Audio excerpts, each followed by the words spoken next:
who's a member of National Planning Commission, who've been chairing both these sessions. And this symposium would not have been possible without her guidance and support. And we're very honored to have her as our chair for this session as well, for this symposium on vocational education. We'd also like to acknowledge Mr. Mana Casey, Vice President of NRN, who has been providing us with tremendous support and who is present as a panelist at the moment, and we'll go into panel discussion later. So in this presentation, in this session, the second session of vocational education, we have 4 distinguished presenters who will be giving invited presentation. We'll start with Professor Mahesh Parajoli, who is the Professor of Development Studies in Kathmandu University. As our second presenter, we have Mr. Yogendra Shai, Honorable Member of Karnali Provincial Planning Commission. And third presenter is our Dr. Sriram Ghimile, Chief of Agriculture Information and Training Center. And our fourth presenter will be Dr. Tulsi Dharel, who is here with us from Canada, Sentinel College, Toronto. So each presenters will have 20 minutes in total for their presentation, and will give you some kind of signal on your screen to show that there are only 2 minutes left to conclude. And if anybody in the audience would like to ask any questions, please use Q&A function to send the questions to us, and we will try to take the questions after all the presentations are completed.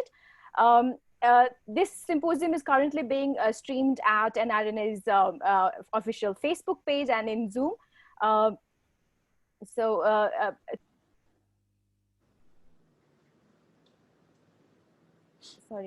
To begin this presentation session of this symposium, I'd like to invite Professor Mahesh Nath Parajoli. Professor Parajoli is Dean of School of Education at Kathmandu University, and he has over 30 years of experience of working in education and development, mainly in government ministry and also in academia. Today, Professor Parajoli will be presenting a paper titled "A Promise at Risk, Technical and Vocational Education and Training in Nepal." Professor Parajoli. Thank you, Maji.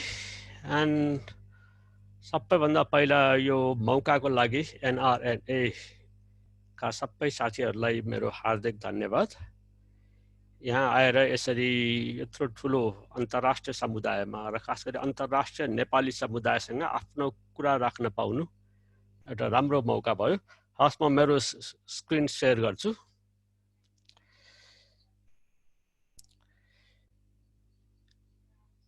Yo presentation मैले खास गरी हामीले नेपालमा गरिराखेको स्टडीहरू, विभिन्न स्टडीहरूको आधारमा बाट केही डेटा लिएर र अनि केही आफ्ना अनुभवहरू यसमा त्यसैको आधारमा यो मैले लिएको छु यहाँ। We have at least in Nepal, and we have emphasized technical and vocational education as a very, very priority area. It has been about more than 70 years, in a modern sense, of course, that we have been working on, we have been developing TVET in Nepal. But the history or the current effort, current development, or current status, so that it forces us to see that this priority has always been at risk. This is, of course, a promise the state has made to its people, but it has been in risk. So TVET generally we understand as a means to prepare people as a skilled technician related to some vocation occupation, which are often conducted at secondary and post-secondary level. There are also non-degree short-term training programs, as well as we also gain this different types of skill traditionally in our everyday context. So coming about Nepal's policy in TVET, of course, there are earlier policies also, but I would like to refer here the TVET policy 2012. It defined the TVET as, of course, among other things, as the supplier of the workforce required for national and international context. as a means for productive employment and as an inclusion and equity measures.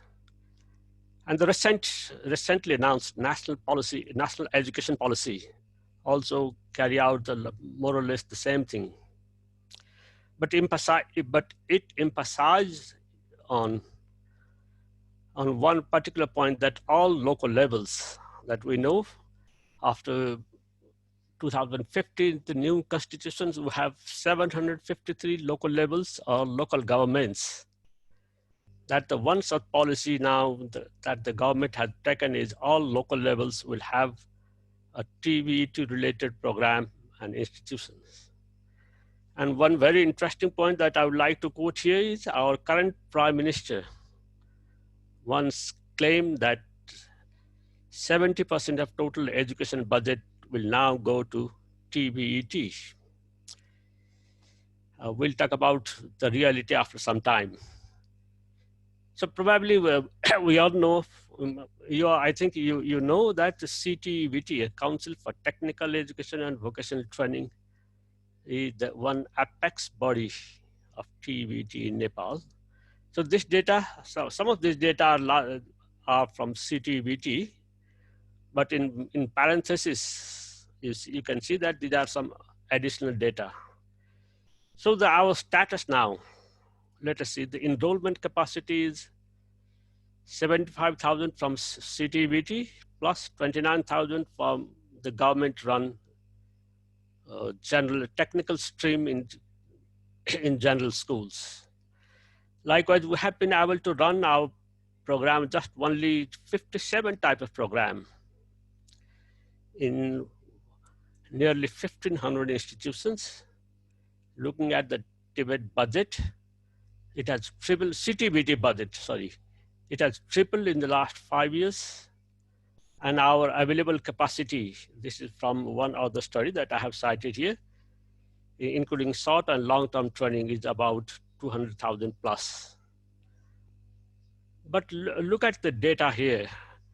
So there is CTVT that had been running different types of program, and at the same time, the government, CTVT is also somehow affiliated, not to say affiliated, but in coordination with the government Ministry of Education.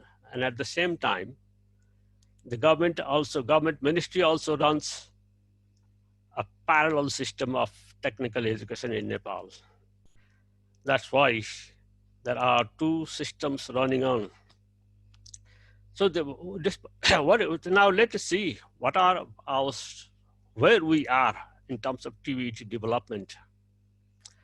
One trace study conducted by CTVT showed that the employment rate of CTVT graduate is just 49%.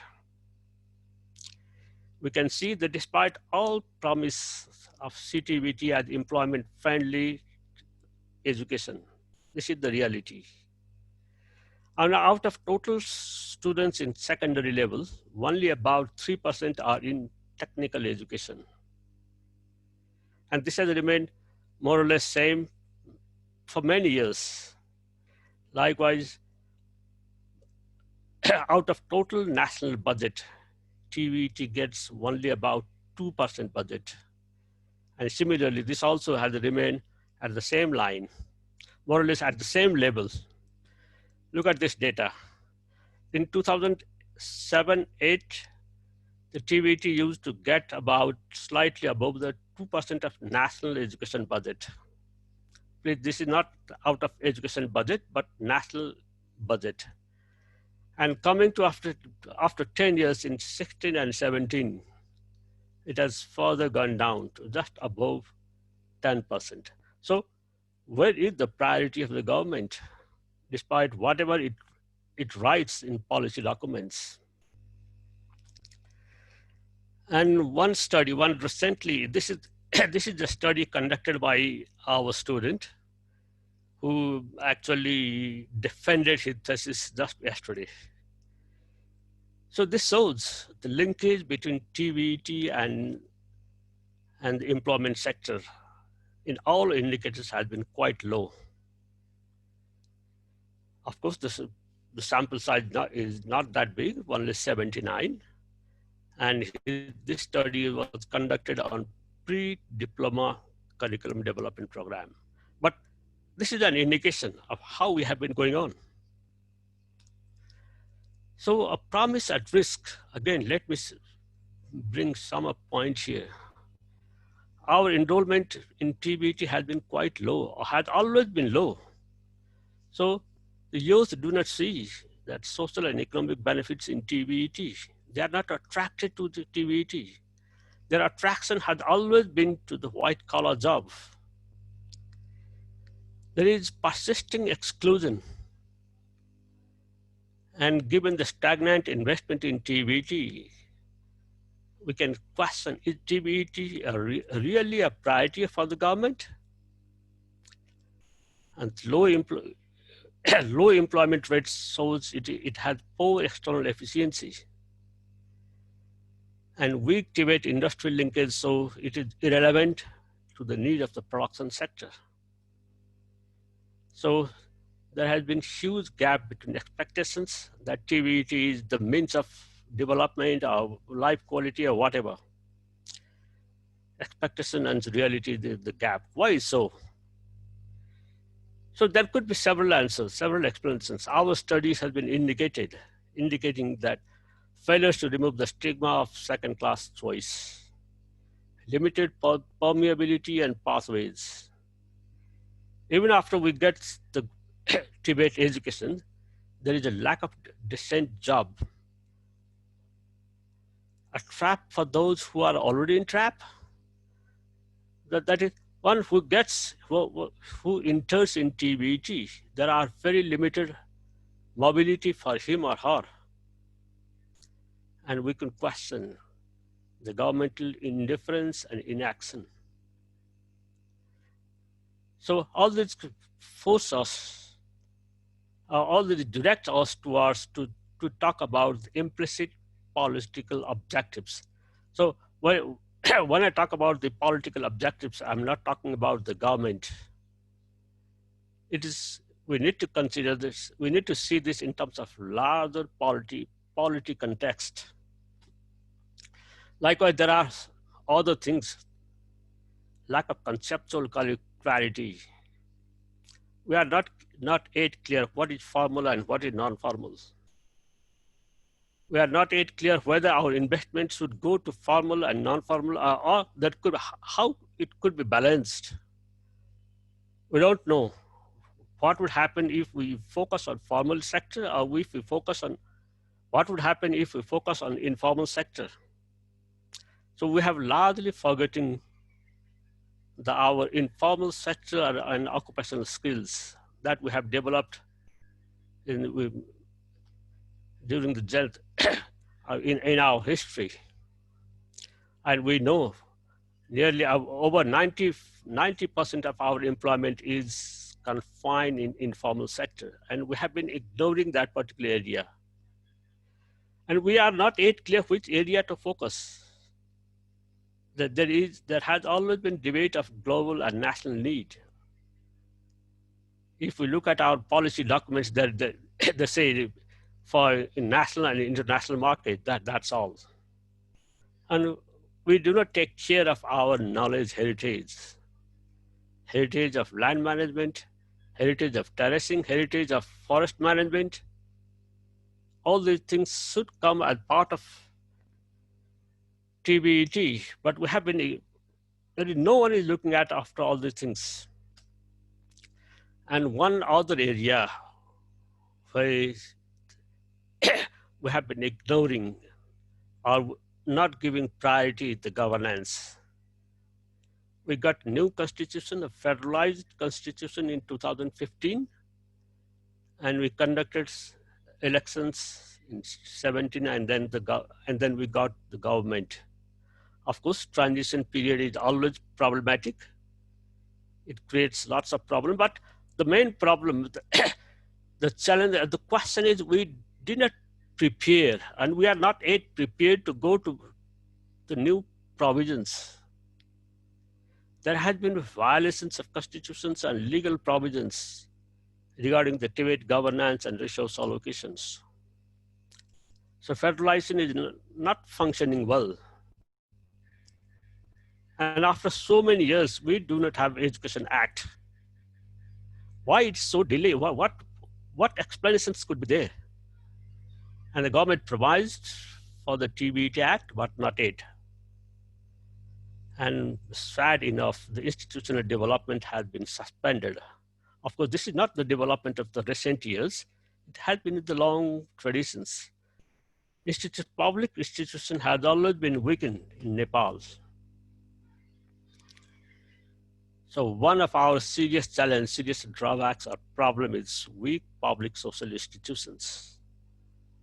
For those who control social institutions, are they really interested to make the Tibet a vibrant sector? And in my understanding, the answer is not very positive. There are, if we look at from the conflict perspective, the balance of power, the struggle of power has always been there. So now let me briefly talk about one particular research project that we have been carrying out with linking education and labor market with the question that we began that it is very important that a strong Tibet needs a strong linkage between TBT and the employment sector. So this research began with the main overarching questions like under what conditions can Tibet improve the income of the youth? So this research is being carried out in 4 countries, Benin, Chile, Costa Rica, and Nepal.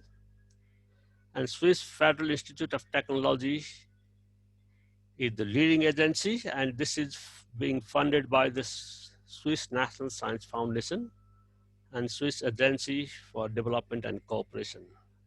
This is a 6 years research study with several research activities, and now this research in 4th years.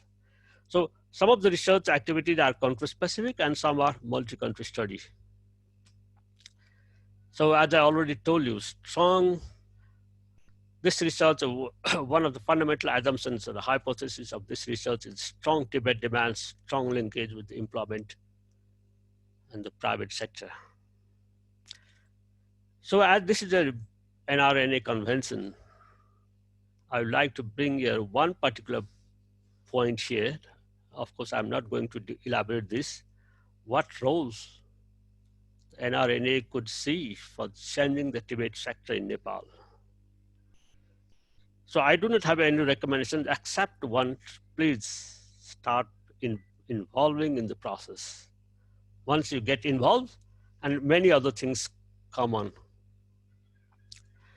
So let me briefly explain here one particular study that we conducted. This is Nepal-based research. We just completed the first round, first cohort of assessment of apprenticeship program that is being run by the CTBT. Of course, this first cohort study was with very small sample size, only 51 companies. But this study is established so that the private companies who took part in this apprenticeship program, that is, they provided the seat for the apprentices, are getting financial benefits. Of course, this 17,000 during the whole program period is not big much, but this study establishes that even the private sector could successfully participate, making financial benefits in this apprenticeship program. So now let me present the findings that have been emerging. So this is not the final finding. That's why I said the emerging findings. So this is based upon from all 4 LELM country studies. So one is strong social institutions. One most shortcomings of Nepal, as I already indicated, the weak public social institutions. So if we want to develop a strong TBET, our social institutions must be very strong. And one emerging finding that we are getting from our LELM study, that formalizing and scaling up of trusted programs, combining classroom and job-based learning. That we all know that this is what apprenticeship program, studying part in schools, studying part in workplace, and the communication channels and networks. Some of these points, like this combining classroom and job-based learning and communication channels, are already indicated by our morning presenters. And this is, I think, my final slide. So seeing that Nepal, and not only Nepal and many other countries, are facing the acute shortage of competent human resource in TBET. So Kathmandu University began this program in 2018, Master in Technical and Vocational Education and Training.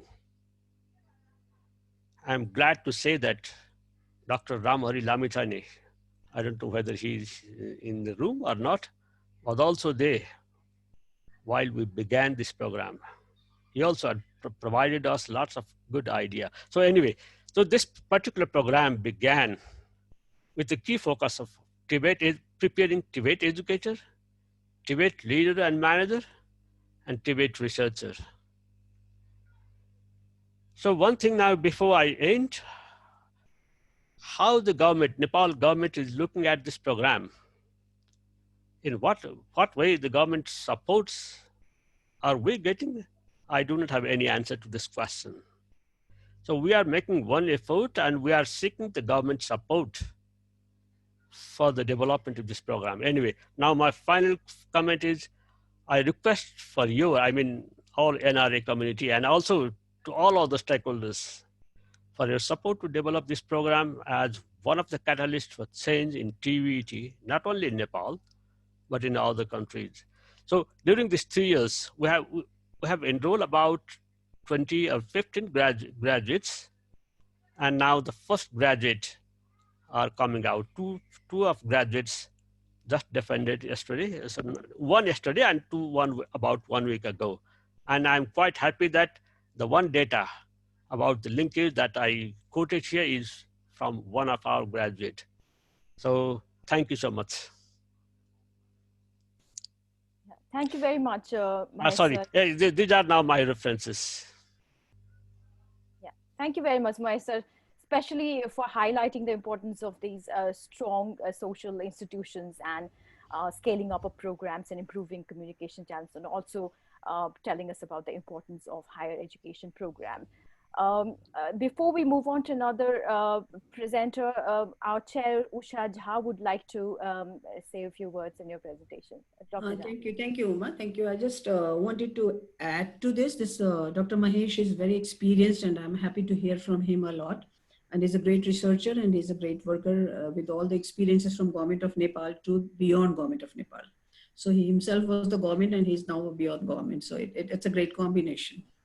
And I would just like to add in the sense that when we talk about budget, we just talk about the budget of CTVT or Ministry of Education, or it is. But I think there are budget scattered. That's what is the reason we are talking about the TVET fund mechanism now. So I think he will have to help us in that TVET fund mechanism that government is really brainstorming on. And also Education Act is there on board now. So this is just for your information. I'm sure this is going to help us all. Education Act is there, and TVET Act it's under discussion. It is not finalized. There are so many things there that has to be made over there. And as far as government is concerned in supporting the TVET intervention, there are good things and there are always challenges. And researcher has to really look into the challenges all the time and build on the challenges so that people like us have the solution. So I think government is, at least in TVET sector, government is there with you. They have a commitment. And I see lots of space for coordination.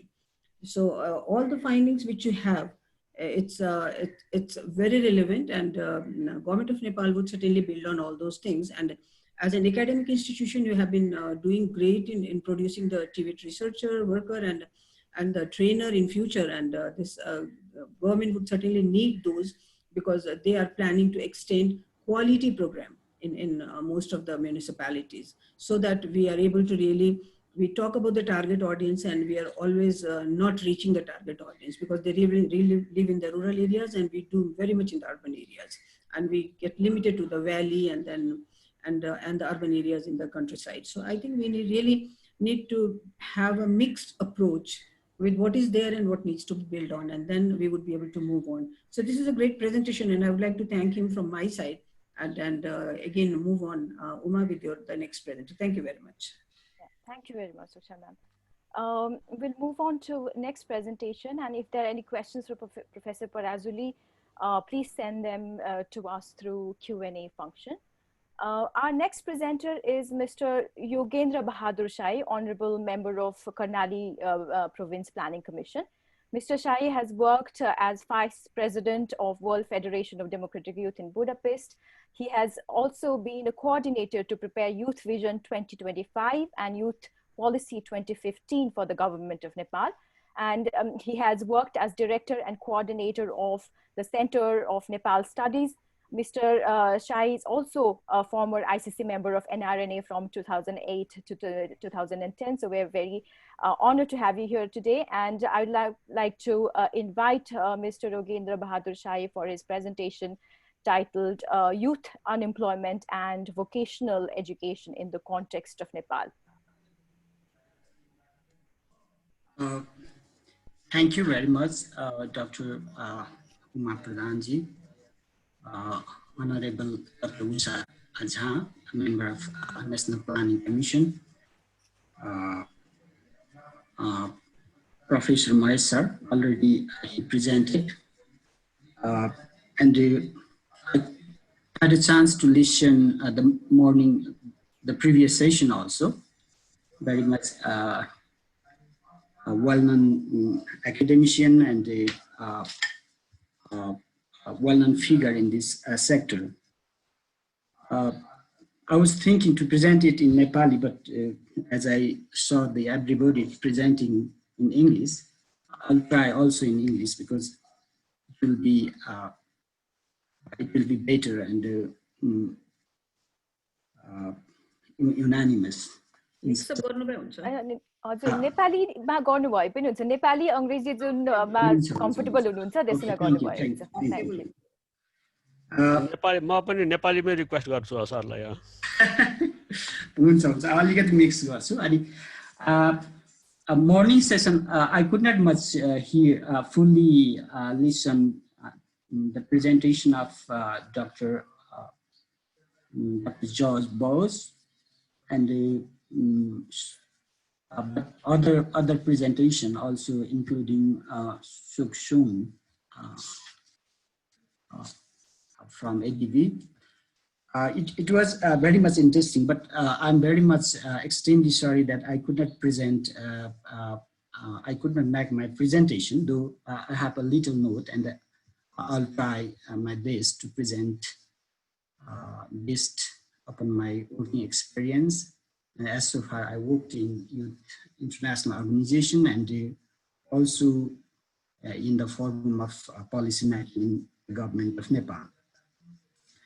I would like to highlight in three aspects and what's the scenario of youth unemployment in Nepal. The first part I would like to discuss, and the second, what are the possible sectors that we can generate employment in a real sense, full employment in different sectors. Second part, I want then link up with skill and vocational education, how we can bridge up these two aspects and where we have to focus, and what are the problems and the challenges, and what we have to focus most to intervene our demand of labor market and the need of our economy in making that is deemed to make prosperous Nepal. There are some data fluctuations and different interpretation within CBC and ILOs. While I worked for drafting Youth Vision 2025, we found that there are almost 4% youth unemployment.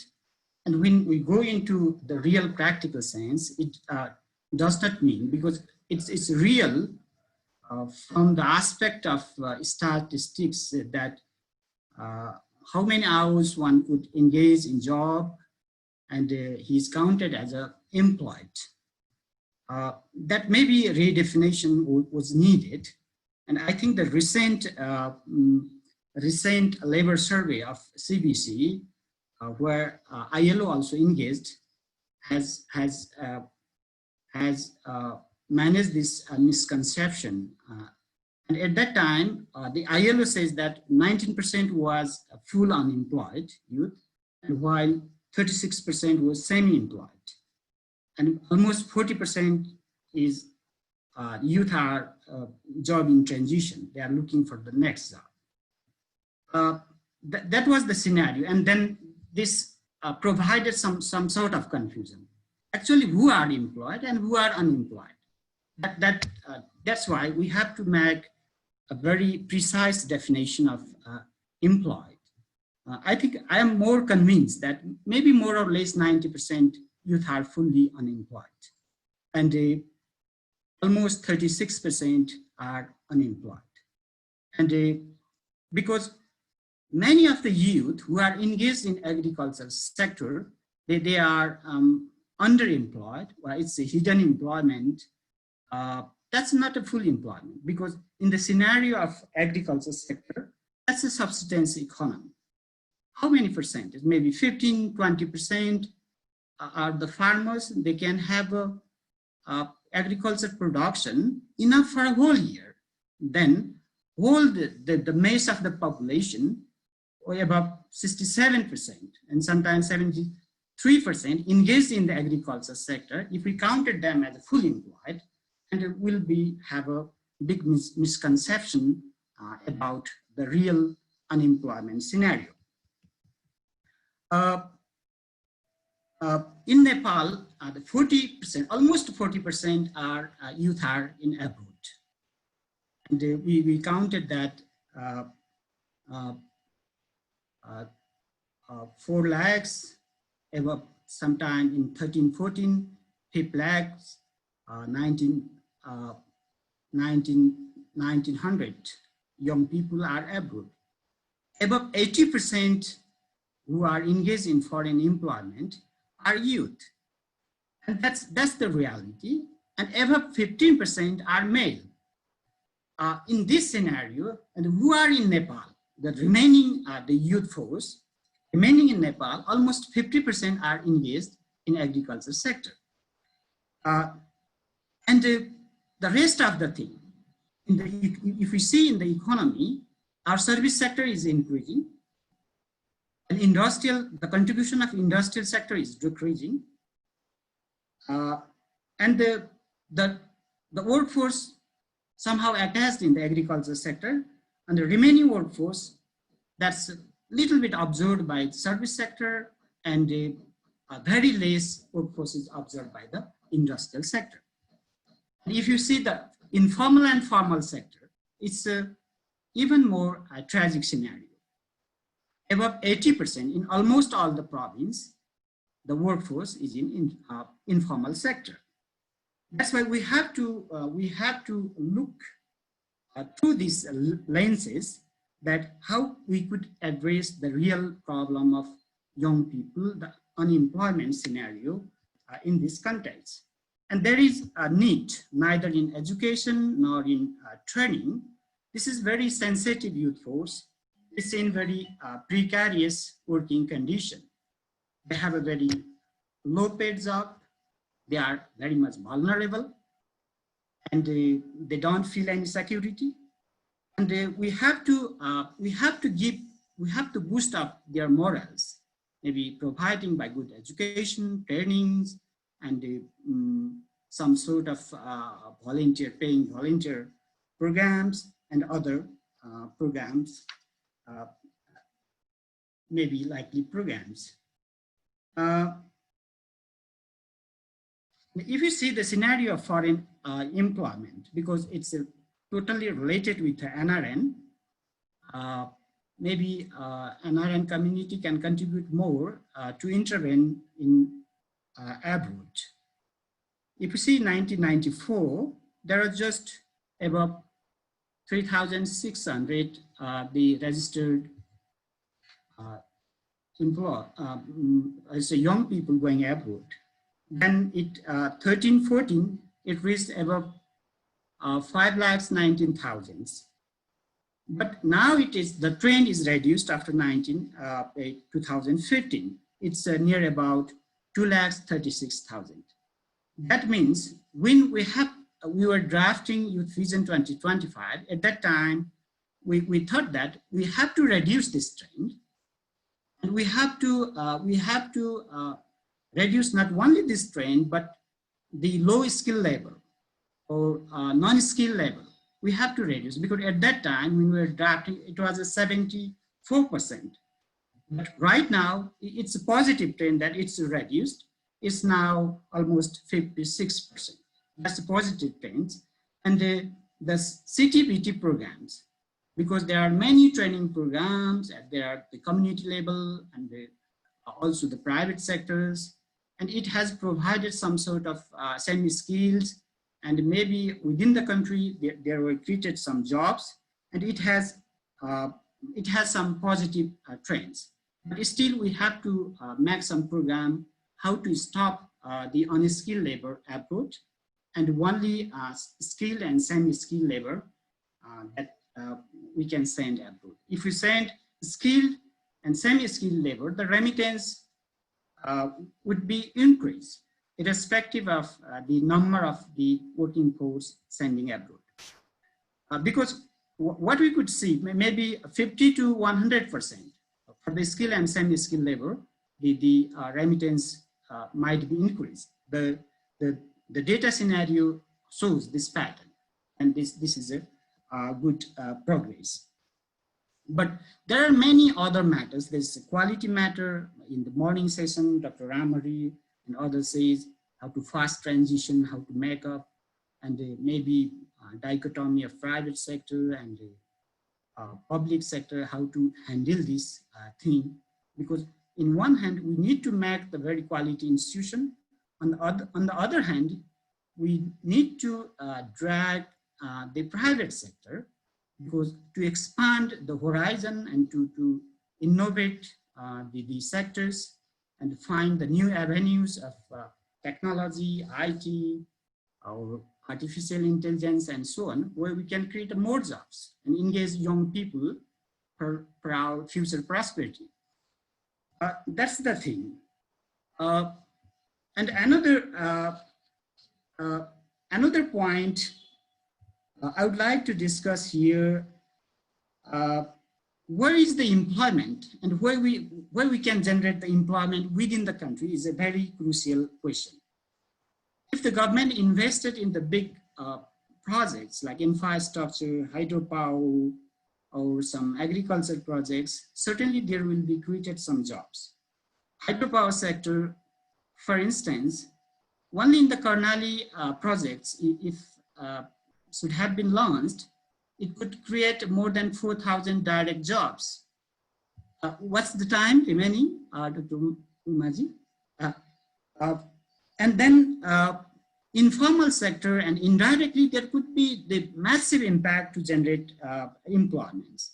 If you compare the hub sector, only in the Dolpa district and Humla district, the trend were reversed, because previously people went to go India as seasonal laborers. Now people just go for 1 month at the rangeland, and they collect the hops and earn even at least 1 lakh rupees for the family, and they are getting richer, and per capita income in hilly areas has significant bearing in income level. That's why this dynamics we have to find out.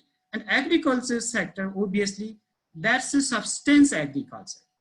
Unless and we modernize the agriculture, and unless and we either it could be organic or high value agriculture or comparative advantage of agriculture, but we have to create a full job and full income pattern, and the rest of the youth force should be shifted either in industrial sector or service sector. And in the similar way, the tourism sector is also very important sector. Alone tourism sector can create the huge job.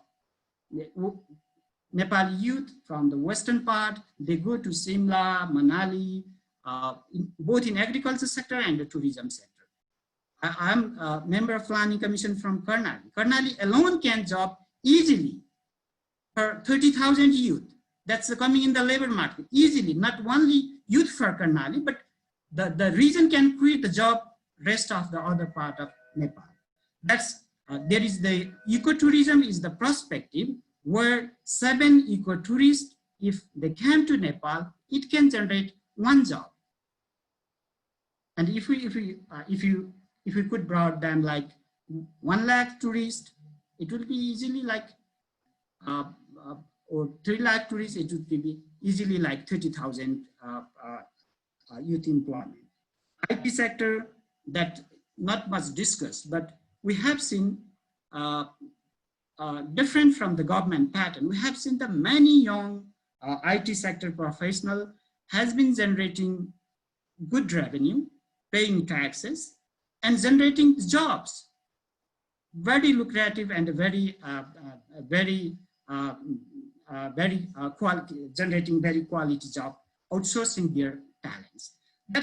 These were the aspects. And let me go to conclude my the link up with this vocational technical education, because while we were drafting the youth vision, at that time almost 2.4% budget were spent in education sector, in technical vocational education sector. And at that time, we thought that it should be increased 5%, then 10%, and even we have to think increase it up to 20%. But now, recently, if you see, it's 4%, little bit progress, but it's not enough, and we need to invest more. Not just to there are the different models. They are paying the different private institution. Okay, you do the training and so on. Take the millions of money. It's not good model, but the government should spend to build the quality institution that is maybe Swiss development model, Koika, and in Karnali, and also in Butwal. There are very ADB. There are the model institution. We have to at least create such institution, at least at provincial level, maybe at district level. Then it will yield the very the quality results.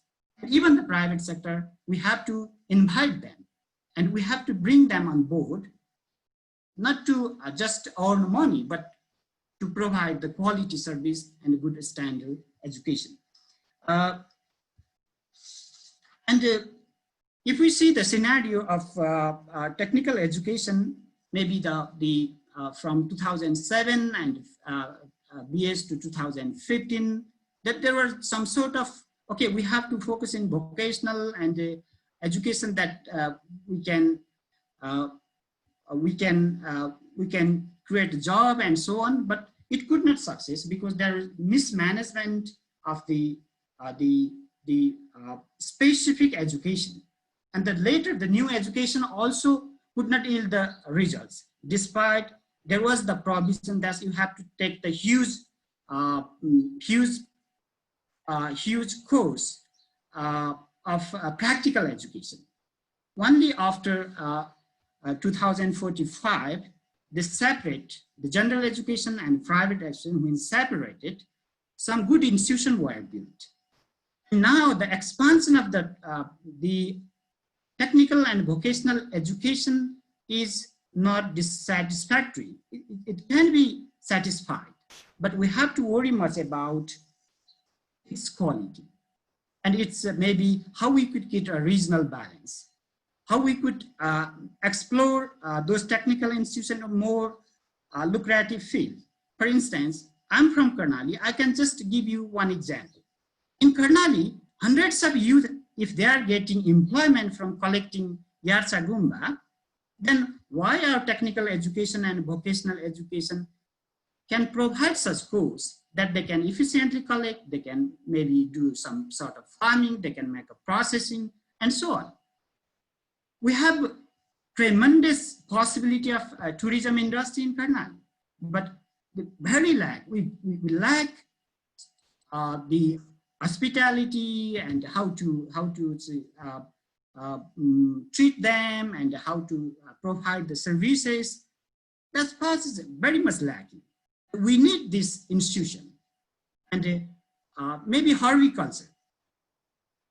Okay, just let me finish. And those are the perspective. And what I would like to emphasize at the end that NRN community can contribute now to build a good quality vocational technical institution and demand-based at the level of international standard, maybe geographic specific. They may target the region's comparative advantage and the new avenues of lucrative fields.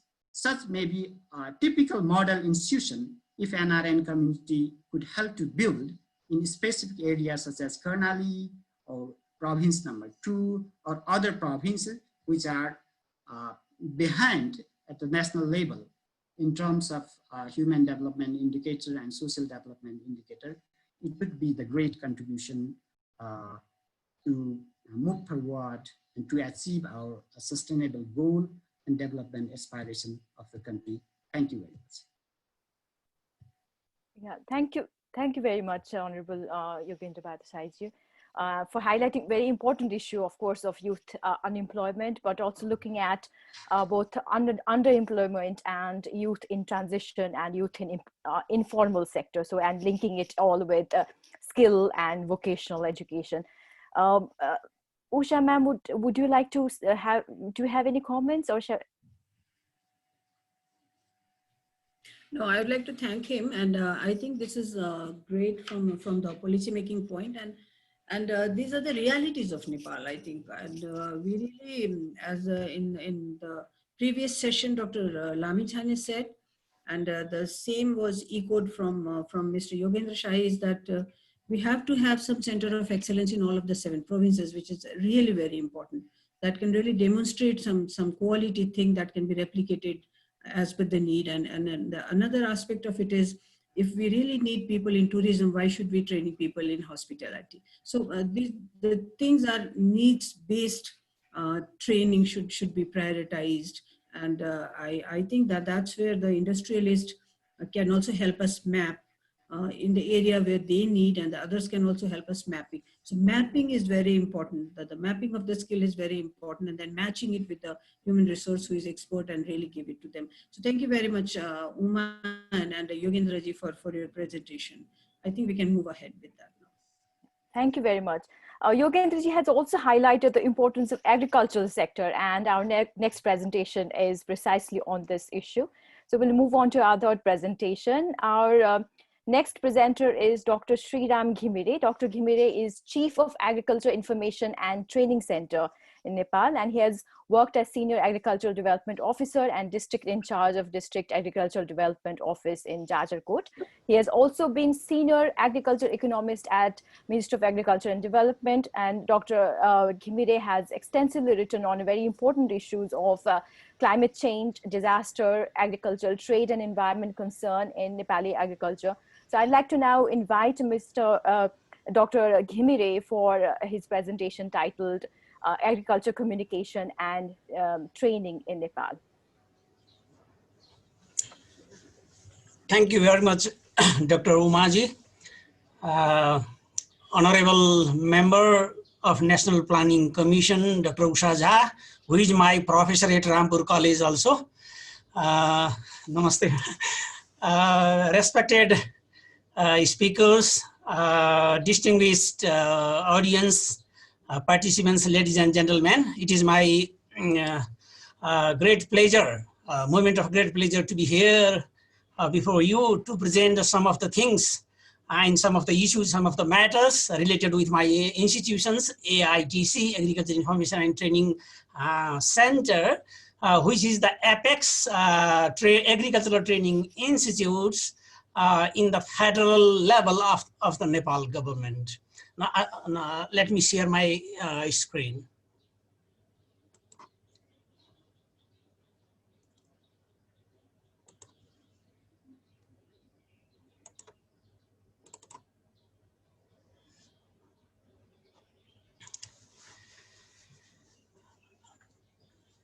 Yeah, my institute is the agriculture training and communication center. It is a apex body of communication and providing training with covering overall issues related with agriculture promotion, agriculture business promotion activities, and technical transfer to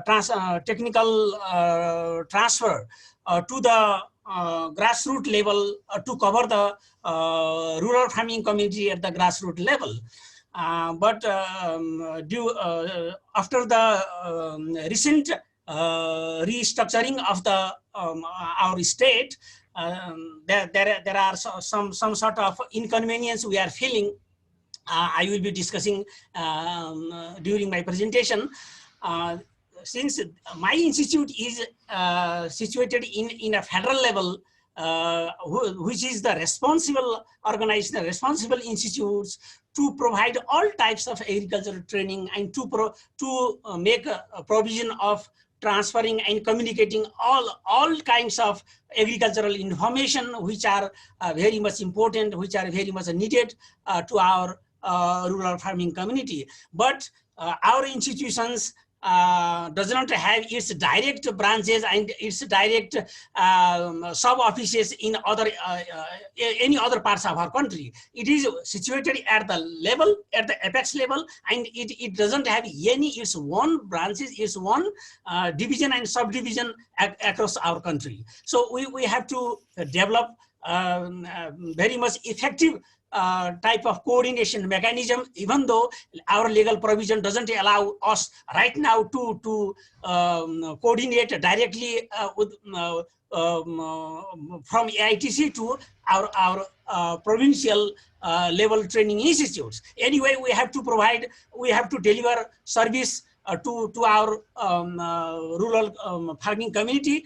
We have to make very much effective coordination with provincial provincial training institutes, which are situated in 7 provincial agriculture ministries, and those respected provincial training institutes will manage to provide trainings to local level technicians and farmers also. So I will move to presentation.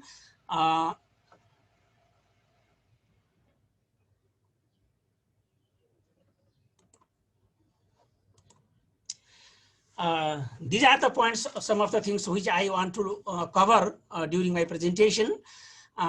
Historical background, it doesn't seem so much importance to our audience. Just for the information, I have kept this information here.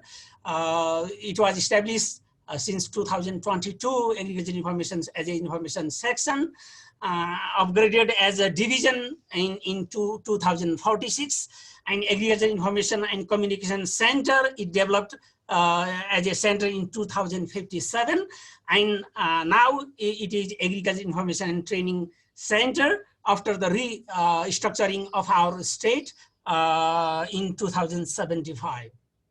These are some of the important events which I quoted earlier, and some of the important important events we started to perform. Radio Agri Gram Seva program from the very beginning of its establishment since 2018. Agri bi-monthly bulletin from the same year. Agriculture diary publication we started is from the 2022. Regular Radio Agri program from 2023. Agriculture calendar, we are also publishing agriculture calendar, including very much important informations, monthly informations in calendar as well from the 2046. Agri program through Nepal television 2054, and Kisan call center. We have started Kisan call center from 2068, from where our rural farmers can ask their problems directly to our expert in our agriculture Kisan center, Kisan call center, through toll-free number, and he or she can directly get response or directly get answers from our experts.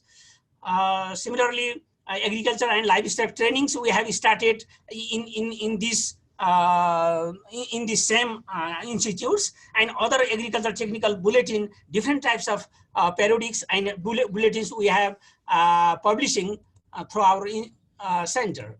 Major publication, major activities, among the major activities I have already quoted is publications.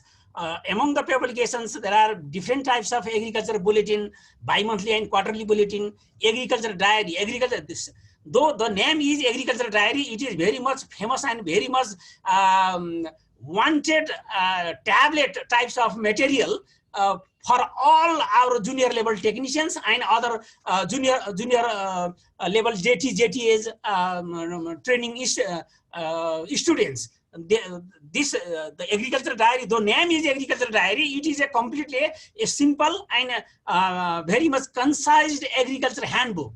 So we are publishing this agriculture diary in a large quantity, and similarly agriculture calendar and other technical booklet, leaflet, pamphlets, posters, and agriculture journal as well.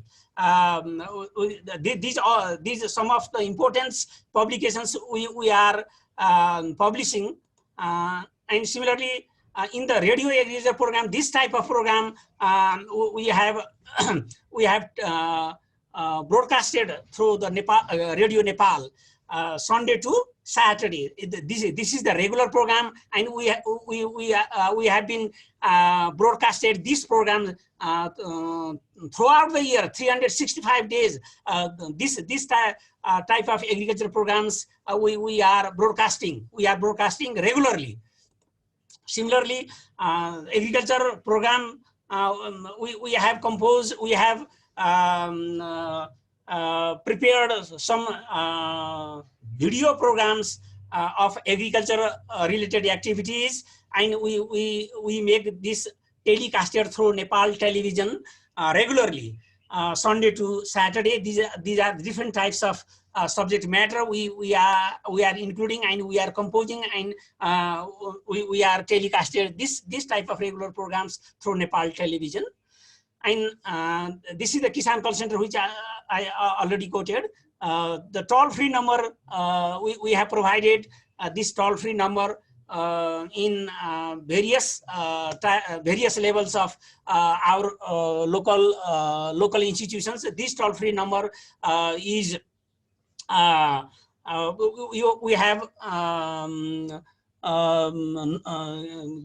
we have given this information to many of our farmers. They know very well this toll-free number, and they make very frequent questions to our experts daily.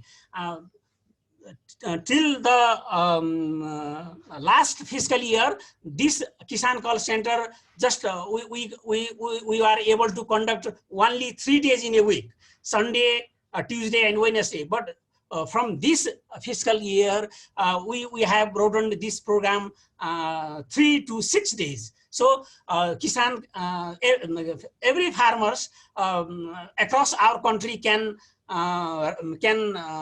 raise their agricultural questions to our experts from Sunday to Friday. So this is a very important type of program we are launching. So this is also very helpful to our farmers. And another and very important program we are conducting is our training program. So various types of trainings. A major one is 6 types of training programs we are conducting from the central level, from the AITC level. But some of the same types of trainings or some modification can be launched from our regional level and in the coordination of AITC, regional training, provincial training centers and local level training centers can conduct some of the lower level agriculture trainings. Okay, thank you. Service induction training, in service type, these special types of trainings, AITC, this is the TOR of AITC. And another type of lower level or medium level type of agricultural trainings, they are being conducted through provincial level trainings. We have some of the challenges, low level of status of major 3 elements of modern communication, high level of technology, human resource and infrastructure. Though these things, they are equally applied to other fields as well. We are also suffering from these type of constants and scattered efforts of information technology and dissemination. We are suffering from this type of problem. Low degree of coordination and transparency we are facing. Erosion in the veteran expert career development. Once the very much well-known and well-dignified expert we developed, we are not being able to retain them in our country for a longer time. So this is the very serious problem for us. And a need to develop strong coordination mechanism between AITC and MOLMAC provincial training institutions. I have already quoted earlier that by the provision, legal provision, we don't have a legal authority to write directly to AITC to provincial training institutes. But anyway, we have to develop our coordination mechanism. This is our challenges. Future plan, we have direct information network along with agri data system apps in all agriculture training centers for effective access for information and ideas. This is our plan and this is our opportunity as well. In the same way, to develop all agriculture training centers as an ICT hub by the use of information technology, to regulate and maintain training quality standards by revising various agriculture training curricula, to launch agriculture information and experience sharing and exchange partnership program with agriculture organization of foreign countries. And since our institution is at the federal level and we don't have direct branches in provincial, so we have to categorize and we have to distinguish our role. What type of training AITC should launch and what type of training provincial training institutes and local bodies can conduct. On the basis of that perspective, we have categorized some of the things. Newly invented and high-level agriculture trainings to be given to the senior agriculture official by NARC scientists and university professors. This is one type of training. And another is central policy related and high-level agriculture technical trainings to be given to the senior and medium level agriculture officials by AITC. It is the role of AITC. And general agriculture technology related trainings and vocational trainings to be given to the medium level agriculture officials and producer farmers by the provincial agriculture training institutes, VT, and other private training institutes.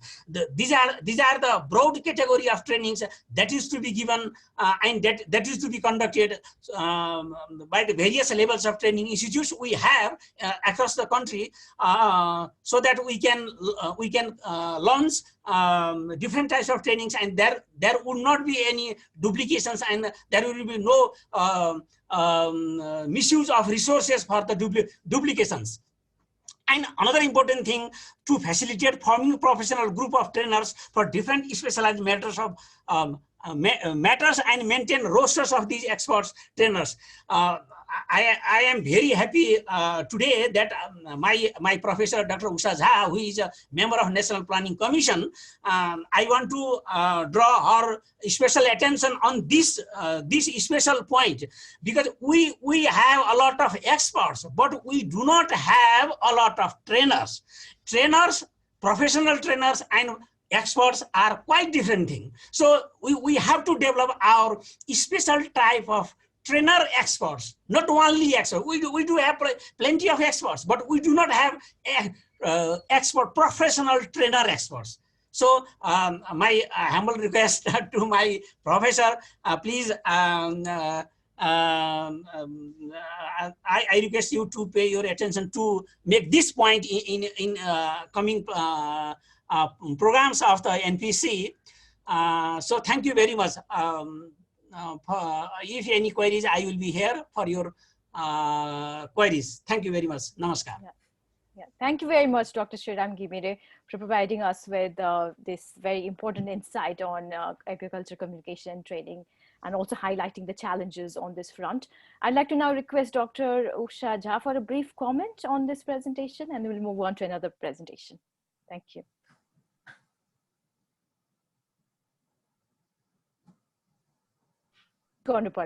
Thank you, Dr. Gimire, for a very short and sweet presentation. But I think the challenges you are facing is it's about the federalism which all of us are facing.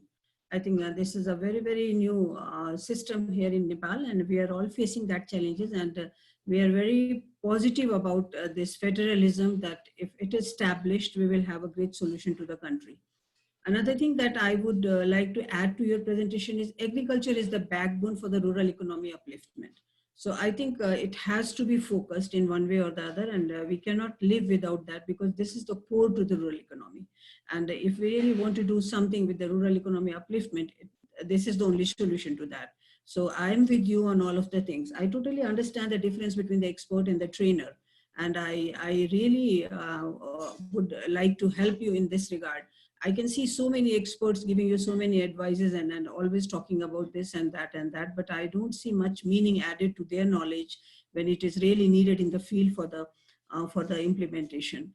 And I think you have somewhere some relation with the Krishi Gyan Kendra as well. So this Krishi Gyan Kendra is also contributing these days to the rural farmers capacity building program. And they are also a good asset for us. If they are not, we can structure that. And then you have so many agricultural colleges these days mushrooming around in all of the district. It could be good or it could be bad. We have to really debate on that. But then there are colleges which are there, and we can really build on that as well. So with this, I think I would like to thank him. And let's struggle. Let us struggle, and we will have some achievement down the road. Thank you very much. Yeah, thank you very much. We'll now move on to our final invited presenter, Dr. Tulsi Dharel. Dr. Dharel is professor at Sentinel College, Toronto, Canada since 2008, where he teaches marketing. And in 2017, he received an outstanding Asian Canadian award from Canadian Multicultural Council, and he was also named a Royal he was also named as a top 25 Canadian Immigrant Award winner in 2019 by Royal Bank of Canada. So it's my honor to now invite Dr. Dharel for his presentation on online technologies and higher education in Nepal and outside Nepal. Dr. Dharel. Thank you so much. I just want to go to my slide immediately. Yeah. So let me go to my slide, and then I'm gonna just move on my topic. Most probably I may not be taking that much time. Maybe my presentation might gonna be a little different than what the other panelists mentioned. I'm just go to the different directions what the rest other has that. Basically, we need to go for the vocational education or vocational training, what we are talking about. And I think vocational means it is a skill base, it is market base, it is a technical base, it is applied base. If we have an education system, that type of system, we would not have any unemployment, like, everybody would get employment. So what I can bring some of the experimental way and some of those, the comparing between Nepal and the rest other countries, what they are doing. That way also, it might gonna help. Since the Planning Commission member, Dr. Jai is here, the university professor, Dr. Mahesh, he here. These people are the policy level people, and these people must have certain idea. They might gonna get it, some idea, and they might get some feedback as well. So I'm gonna just focus on that. Vocational education is not only like a CTE-PT, what we usually say CTE-PT, I think.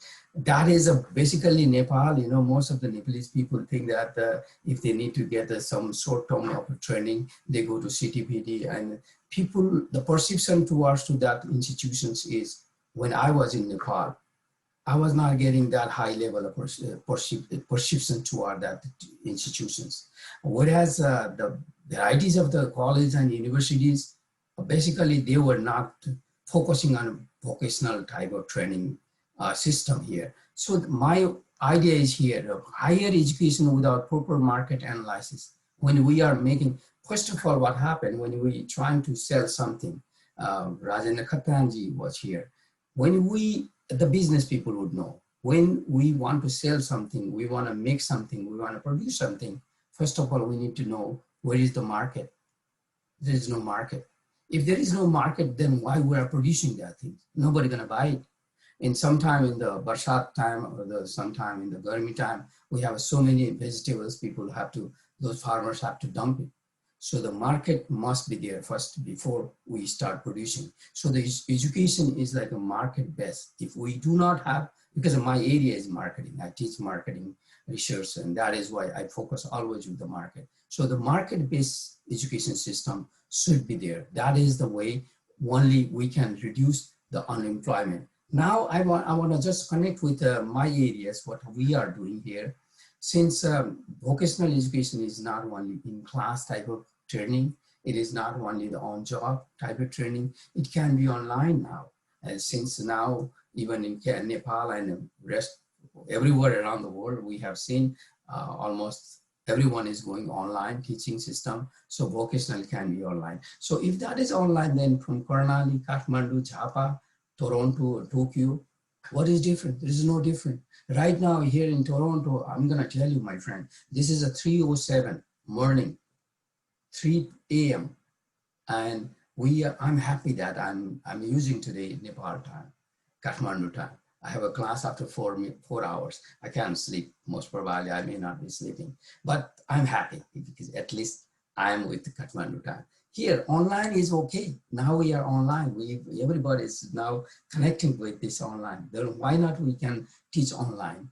Why only the Kathmandu professor from Delhi Bazaar to Banepa and from Banesur to Thapathali? Why only those people teaching those students? The online means no matter how far, how long distance it has, but people can teach. Right now, I'm teaching that. Since this pandemic happened, I've been giving guest lectures to so many in the colleges in Kathmandu, basically Kathmandu and Chittagong area. My area is Chittagong. So I've been giving that. So that means I am myself, I'm helping to them. This is the point I want to talk about this. Diaspora, basically the academic diaspora, people living in around the world. These people are working in their own discipline. They're really successful in their area. Then why Nepal is not taking advantage from those diaspora? That's the point. Now, Dr. Jha, I have a request. Maybe the NRN and yourself, maybe Planning Commission might gonna make a really good kind of combinations between these things. Because this diaspora, there are so many qualified people. They are teaching people around the world. Right now at my school, Toronto, where I teach, my school is the oldest government college here in Toronto. And that college has a couple of students from Nepal. I am so proud, at least, I see those people in my class. If I'm teaching myself here, from here, Kathmandu, somewhere in Kathmandu college, some colleges, then that type of benefits we have to take it.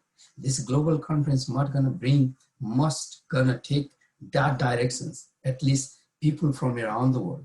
Maybe we do not have that much of money what those business people have, but the academia, academia is a big money as well. So that part is possible. We can do that way. So this is why sometimes this COVID, I think this is a good and really good opportunity for us to explore and to see the plan B possibilities. That what is the plan B? The online teaching. Online teaching in the vocational area. It can be any area that is possible. That is why my possibility, I can say, a planning commission, since Dr. Jai is here, planning commission and NRN can make her like that type of negotiations. And that is possible to do this. And another frustrating part, don't take it otherwise, my point is here, I have seen in Kathmandu basically, all the colleges, those colleges, even they do not have their own physical facility, they do not own their own property. They rent someone's house. In the kitchen, they have one class, in the bedroom, another class. And they proudly say, we are running MBA class, sir. Can you please be a guest lecturer? I'm getting that type of request many times. So I'm not criticizing that way, but remember, when we are producing too many MBA, where are they gonna get job? There is no job. So why we are giving affiliation, Kathmandu University, I'm asking Professor Mahesh sir, I'm asking to you, why not only Kathmandu University is taking that authority and you are only at least 500 MBA a year or less than that, based on the market demand. Don't make it 5,000 MBA. Where are you gonna sell those MBA? That's the problem. It's not a vocational problem, it is the problem. So unemployment is very high in our country. That is the reason. Stop giving those master degree affiliation to those colleges. Colleges must be focused on the mid-skill, the education system. Bring them more hands-on, market-based, applied-based education rather than following to the university. In my university, my college where I teach, we don't teach master degree, but we have a master student coming to my class. I have so many master students coming from University of Toronto, University from London. They come to our class. You know why? They said that I didn't get job. That's why we came to your class. What we teach, we see marketing, research, and analytics. Wow, students immediately get the job. So that type of education must be market-based education should be there. There is no market-based education. Basically, those mushrooming colleges is the problem. They should focus on the market base. They can teach them MBA, there's no problem, but remember, 5,000 MBA, Nepal doesn't need 5,000 MBA. If they need 5,000 MBA, that's fine. But more than demand, if we have more supply, the economic theory, then it brings a lot of frustrations. It brings a lot of outcry and people moving. People are just going to the other country, trying to escape anywhere, trying to do any kind of job.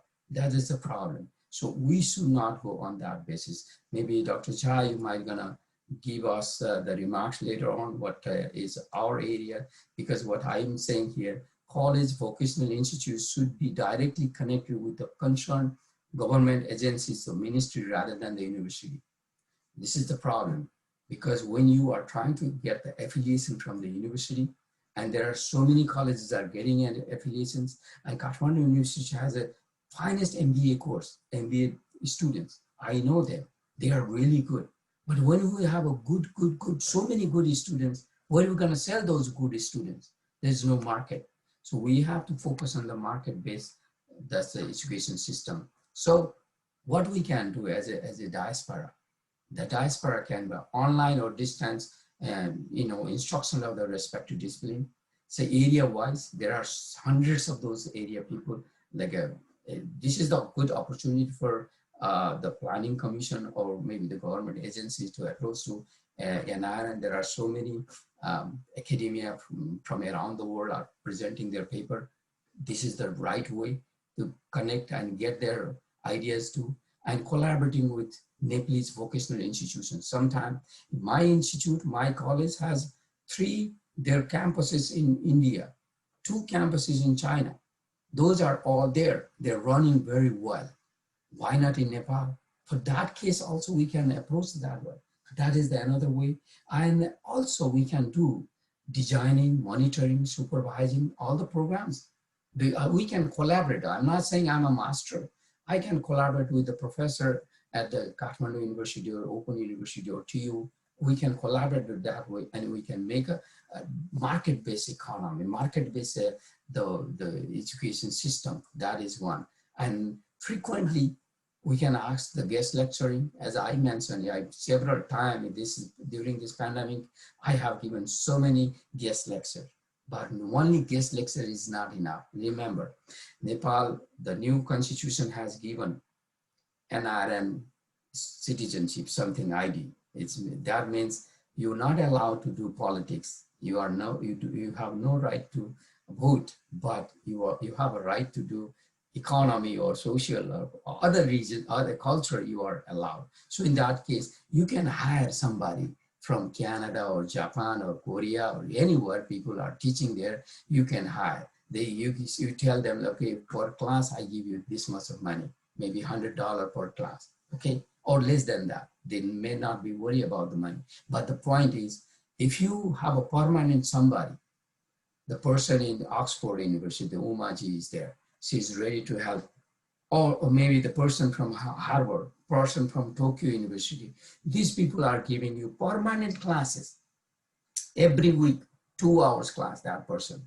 See the quality, what would happen? But I'm not saying that all the diaspora is really good, but remember, we can say it, we can bring some different insights, that is the point we need to share with that. So this is why I'm saying here, I have a quick example that in the Indian high-tech industry, especially in the South India, Hyderabad, Bangalore area, this is the example. They put that example from Silicon Valley, all those IT engineers, they started investing that way. That was the first part. They started giving training. Slowly they started investing. Right now you have seen that. The Indian guy who who started in Hyderabad, this person is now CEO of the Google, CEO of the Microsoft. Then why not our students from Kathmandu University can be? But that means you have to be exposure, you must be global. You should not be only, I'm not saying that way, but we should not be only focusing on narrow way. We have to be broad vision. Since the Nepali diaspora around the world, they are ready to help, then why not we take that advantage? That's the important part. Now I want to just share some of this, especially Dr. Jha, I want to give you some of the examples. Maybe there is no comparison, but this might be some sort of considerations the government of Nepal or the Nepalese education system might gonna make it. So here in Canada, the college and universities are totally autonomous, though it is a government subsidized, funded by government, but there is no intervention, no matter, the C, BC, registrar, whatever, these all the positions, they have their own board. And those board, I am a part of the board of governor. I'm an academic governor. There's zero government interventions. So can we practice that? That's the important part. Because the quality of education doesn't go if you start sharing the different political parties nominating different type of people, and the education system is kind of battleground, never going to be quality educations. That's the point. Colleges do not need university affiliation. Here in Canada, college and universities are very separate. Whereas in Nepal, I have seen 7 or 8 universities. They have so many branches. All those colleges are getting affiliations. One building, I went to one college, they say this program is affiliated by Kathmandu University. This program is affiliated by Pokhara University. What type of education, what type of affiliations is that? Why do they need affiliations? Why not they have the government, the ministry have like overseeing bodies that they can do that? Here, university colleges are not together. You don't need any affiliation from the university. It's totally separate. So that is a very successful example here. I don't pushing that it is the good one, but here they are saying it is really working well. College Mostly colleges, they don't offer any master degree, as I mentioned before. They give a mid-scale education system. That is a vocational system. That means applied system. That means mostly market-based system. That is why the university students, when they have done master degree, they come to my class and they do the postgraduate degree. And then postgraduate Thank you, Dr. degree, the time is over. Oh, time is over? Okay, all right. Just say anyway, this is my final part. Anything you have, let me know. Thank you so much. Yeah, thank you very much, Dr. Tulsi Dharel, for highlighting this important issue of technological, online technologies and higher education, and also the new possibilities that have been opened up by these new technological realities. We are also pleased to have Engineer Birendra Pandey, advisor of Federation of Contractors Association of Nepal. If he's online, if you'd like to add some comments to this, to add this important dimension on this issue of vocational education, I'd like to invite him to speak briefly for 2 to 3 minutes. Thank you, Mazi. I've heard all the 4 presentations. I was not there in the first session. Basically, from the industries here in Nepal, the vocational, technical and vocational education, what we are finding actually is there's a bit of a mismatch between what we require as an industry and what our institutions are producing as a students. So there's one point, and the quantity of that. So there's a mismatch in quality and quantity as well. So the FCAN and other few industry associations have started collaborating with each other, and they've come up with the proposed strategy for the government, because we're still waiting for the Tibet Act to come out. So what we want is the government should give a proper place for private sector so that they can contribute to the technical and vocational education and training. Because actually the industries are the employers of what the graduates of the institutions.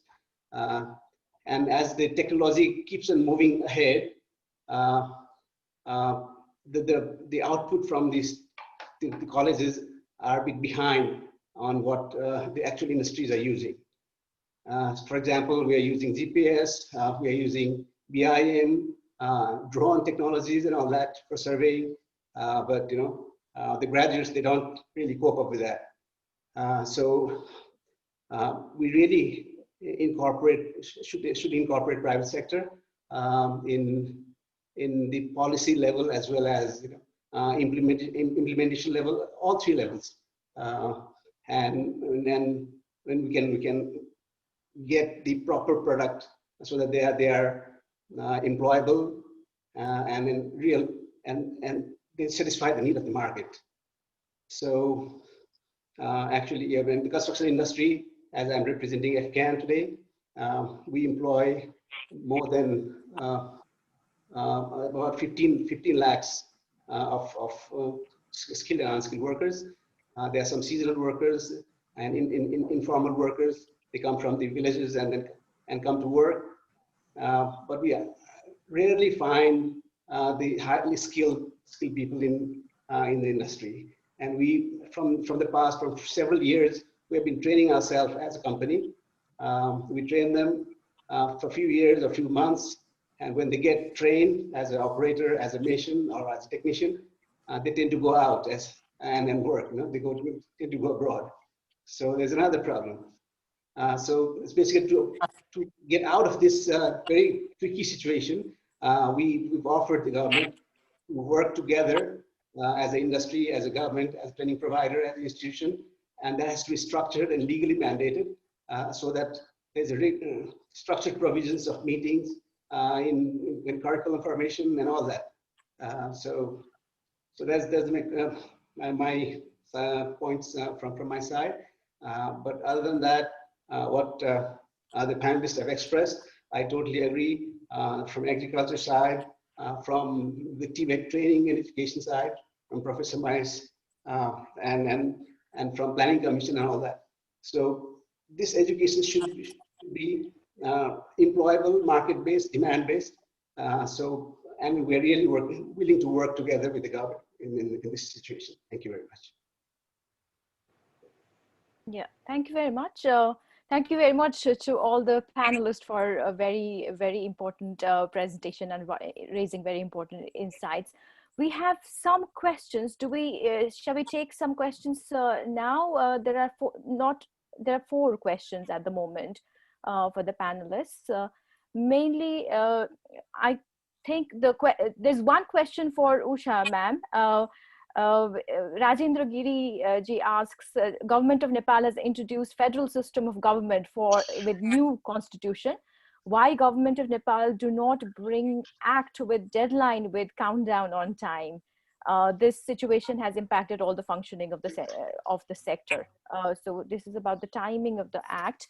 And to Yogendra ji, there's a question from Buddhi Prasad Sapkota, who asks how many jobs are being created in Karnali province, and are there some post-training monitoring mechanisms to ensure that they are in job?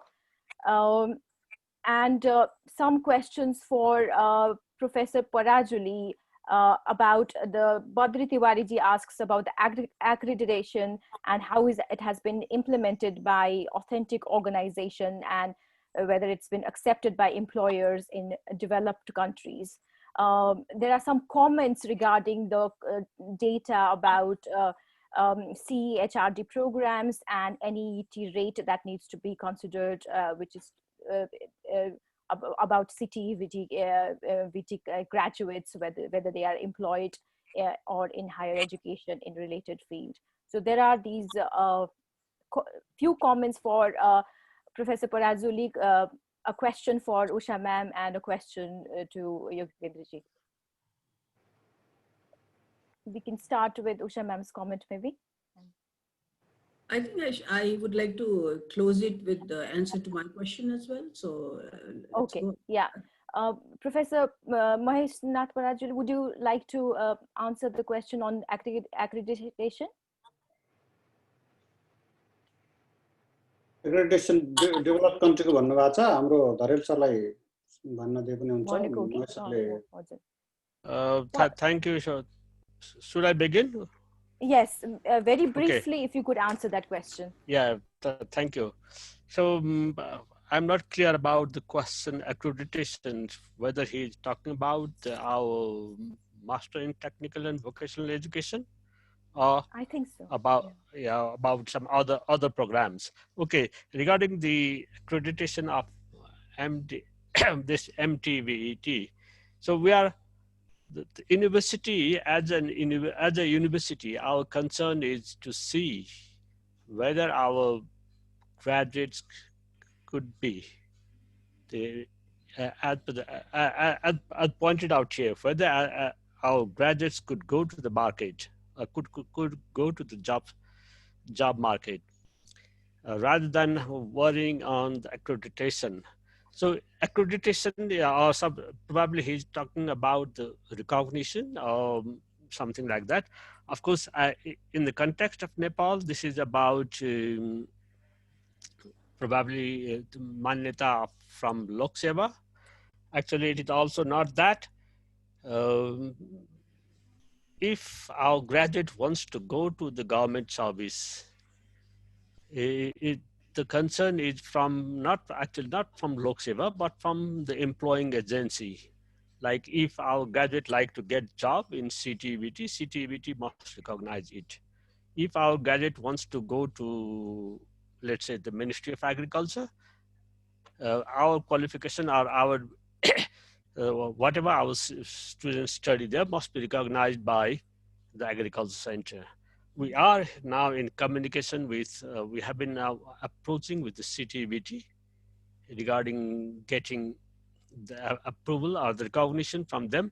I'm sure it will now be addressed because many of CTVT staff are already our students. So it's not yet finalized because we are now just getting out our graduates. As I told during my presentation, the process of graduating has just begun. So it is now, we'll now move up this process. Yeah, thank you. Thank you very much. There was a question for Yogendraji as well about jobs in Karnali province. If you would like to answer that in brief, then we'll move on to panel discussion after. Thank you, Dr. Umanji. Yes, of course, we have initiated related to job market and also in technical education. In each district, we have focused to build one institution, technical institution, and also we have a support program at the different selected schools. Regarding the job, we have a different mechanism. One of the intervention is created a fund under the name of the chief minister. That's about three or more than three. Let's say I'm a little bit confused if it is a 3 billion around or let me to say it's a fund of 3 up, and then it will be focused on labor. To build the infrastructure, will not use heavy equipment, and even in the agriculture road and tourist road, the human labor will be primarily employed. We hope that after the COVID scenario, it will generate huge unemployment, not only among the youth, but the great chunk of people return from India and abroad. That's a major intervention. Apart from this, we have other training programs and other trying to open up some sectors like processing industries, some hydropower establishment and others. We are hopeful that this sector, once established, it will create enough job. And also apart from this, in agriculture sector, tourism sector, we are making intervention, and that will create some sufficient job. One more point that regarding the needs, there was one question that I was a little bit interested because CTBT has a great contribution despite some lackings of quality or maybe some mismanagement. But as so far, the research shows that almost in the junior level technician, there is a full employment who completed their education. And there is little bit percentage of unemployment at higher technical education, but it's not that much. But the real problem is in the sector of general education. If you see the higher education, more than 26% graduate student in general education are unemployed, and they are not ready to go for some technical or go to work in the fields or go to abroad for the cheap labor. That's a real problem. That's why we need to redesign our education system that should be much focused, vocational and technical, but it should be ensured quality, and it should be linked with the labor market and also our economic and the production system. Thank you very much. If I missed to take a name of different dignitaries, I could see here Dr. Uttam Gauli and other presenter, Dr. Tulsi Sriram, and Rajendra Ketan, Virendra Pandey, my friend Dr. Mona Kesi is my good friend and now Vice President of NRN. Thank you very much. Thank you very much to all the panelists for very, very rich set of presentations and very important recommendations as well. I would now like to hand over to Dr. Gauli to introduce our distinguished panelist and move on to the next part of our program today. Thank you, Umaji. I really appreciate that. Do we have actually new speakers to be introduced except for Vice President Mona Kesi? I can see Dr. Surya Pathak, our Honorable Member of Parliament, who was supposed to be there in our panel presentation. Okay. I can Yeah, see the name there. He's here. Yeah, he's here. Yes. Welcome, Honorable Surya Pathakji. I think the speakers that we have not heard from is one, Dr. Pathak, and two, Vice President Manakesi. So let me wrap up what we heard so far so we can definitely come to these elected officials. It makes a lot of sense for them to maybe give us a wrapping remarks before, of course, our Madam Chair Usaja will conclude. So it's a good thing. The conversation, sometimes there are so many aha moments that we miss. We just saw that one problem just was solved because Dr. Guimire presented something. He said that there was no expert trainers, and Madam Chair said she would help. Krishi Gyan Kendra, that connection happened. So we saw that thing. So it's a good thing. Again, an overarching commonality in today's discussion, we found that there is a mismatch, particularly from the supply side. We heard from Chairman Khattan and also from Engineer Pandey that there is misalignments of skills, trainings, and industries. So everybody, I think, agreed on that. And we heard about the tremendous regional possibilities of tourism and hospitality training and many other sectors from different participants, including Honorable Member of Planning Commission from Karnali province. And what can NRN do is a question that we will come, probably Dr. Manakesi, Vice President, will address this. But we have the challenge also, particularly of the underfunding of the sector. Professor Parajuli is not convinced at all that Nepal government is serious about TVET sector because the funding is meager and also there is stigma associated with it. So as we heard from the industry leaders, there should be a need, a more connection, more alignment between the partnership of vocational education as well as entrepreneurial education going forward. Government should place the private sector where, how can there be an alignment? Again, to give you a scenario of whether government wants to run and control or just sit back and regulate. For example, here in the United States, government doesn't intervene unless there is an issue. For example, the current president, President Trump, started a college of himself called Trump University. So he advertised and a lot of people came, enrolled in his university, but they didn't get the job that was promised. So they sued him, Mudale. And the president, he was not the president at that time though. So Mr. Trump had to pay the penalty of $25 million and his college was dismissed. His college band hua. So it was the court's decision. So if you let the market play, government can just be a regulator. But if the government wants to invest, that is definitely a good thing.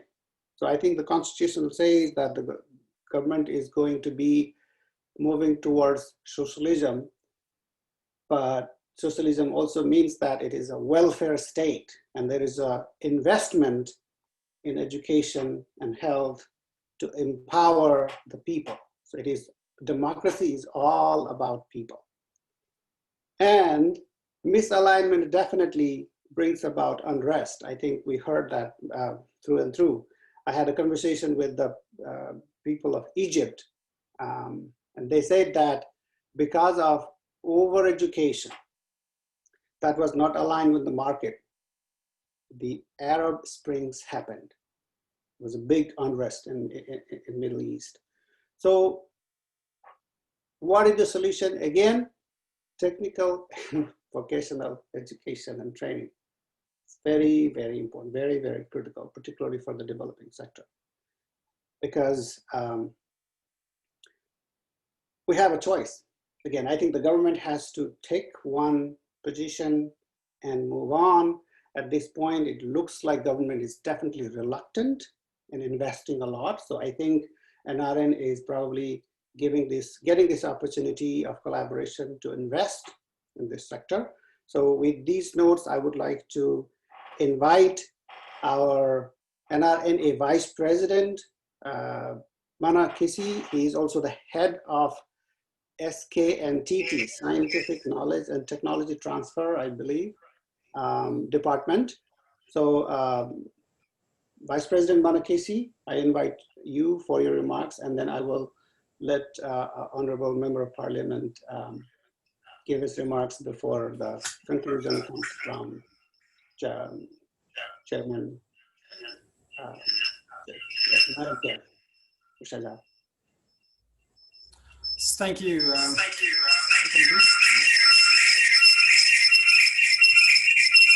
I think we have two devices. Yes. Please mute one and it'll be perfect.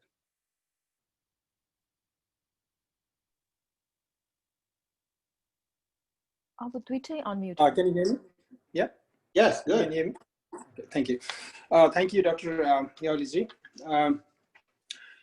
Chair of this session, Honorable Dr. Ushaja, Honorable Dr. Surya Pathak, Honorable Yogendra Saiji, Dr. Umaji, all the presenters, all media friends, and all the listeners of this program globally. I think looking at the list in the panel and in the attendees, apart from the viewers, I feel like speaking in Nepali, and probably it will give a little bit different mix as well, with your permission. Great. Thank you. निकै नै राम्रो र एउटा good variety good mix presentation भयो मेरो यहीँहरुमा पनि I had 10 plus people from my office, and everyone quite enjoyed that, which is very good. Briefly, हाम्रो यो why this program today भन्नु पर्दाखेरि to our listeners particularly, your skill knowledge and technology transfer department, SKNTT department, and it's NRN, it's one of the major divisions. We had Vision 2020 and beyond. Vanera हामीले हाम्रो Dr. Sejgalju 13-15 मा चाहिँ अध्यक्ष हुँदाखेरिको टिममा हामीले त्यतिबेला फर्मुलेट गरेका थियौं यत्रो ठुलो डायस्पोरा छ, wealth of knowledge and experience छ globally. Why not capitalize that? And that is as much important as the financial investment. One of the two pillars of this diaspora movement in our movement skill knowledge एउटा domain थियो भने अर्को अब अलिकति विदेशमा गएर आर्जेको गरेको त्यो फाइनान्शियल गेनलाई पनि कन्ट्रीको लागि केही रूपमा चाहिँ युज गर्न सकिन्छ भन्ने यी टु पिलर्स हाम्रो बिगिनिङ डेज देखिको मध्येमा नलेज डोमेनमा हामीले अलि कम भएको कि भन्ने फिल गरेका थियौं र we identified that as like the gap, and although there was a lot done from the beginning days in that domain as well, त्यसपछि हाम्रो त्यो भिजनमा एउटा डिपार्टमेन्ट नै फर्मलाइज गरौँ।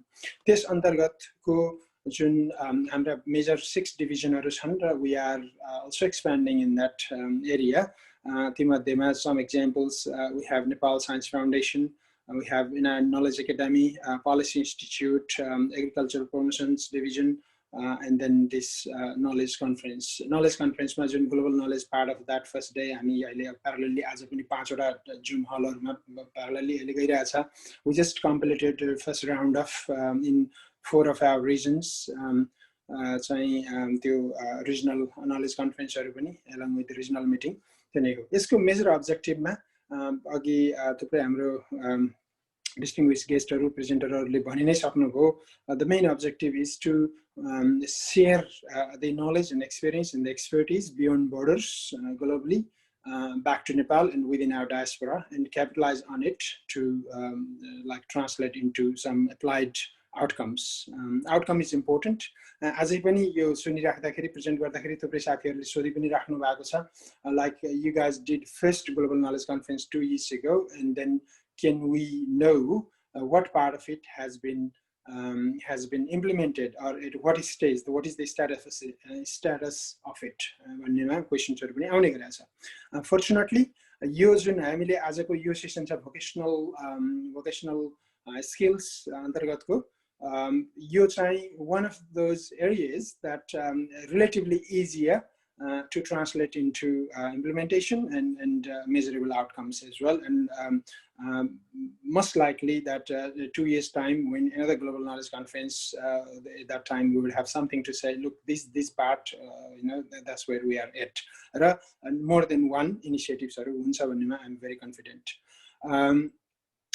त्यसमा चाहिँ अनि अर्को यसरी जोडिएको, fortunately I come from the same industry as well. I've been roughly around 25 years in Australia, and then almost 20 years of it that I've spent like in education domain, and then I run vocational institutes as well.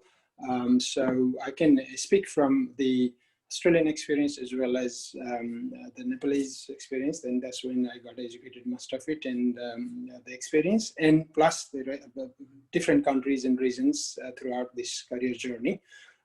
त्यो हिसाबले भन्नुपर्दा सानो चाहिँ quickly चाहिँ Australian experience share गर्नुपर्दाखेरि जस्तो हाम्रो Nepalese perspective र Australian, obviously we can't compare banana and apple, तर एउटा पर्सपेक्टिभमा राख्नुपर्दा since we have so many lawmakers and then the policy makers here, एउटा एक्सपिरियन्स शेयरिङको अर्थमा भन्नुपर्दाखेरि अघि त्यसतर्फमा पनि प्रेजेन्टेसन्सहरु भए, हामी कहाँ यहाँ जस्तो अस्ट्रेलियन एक्सपिरियन्स भन्नुपर्दा national recognition end quality assurance system छ.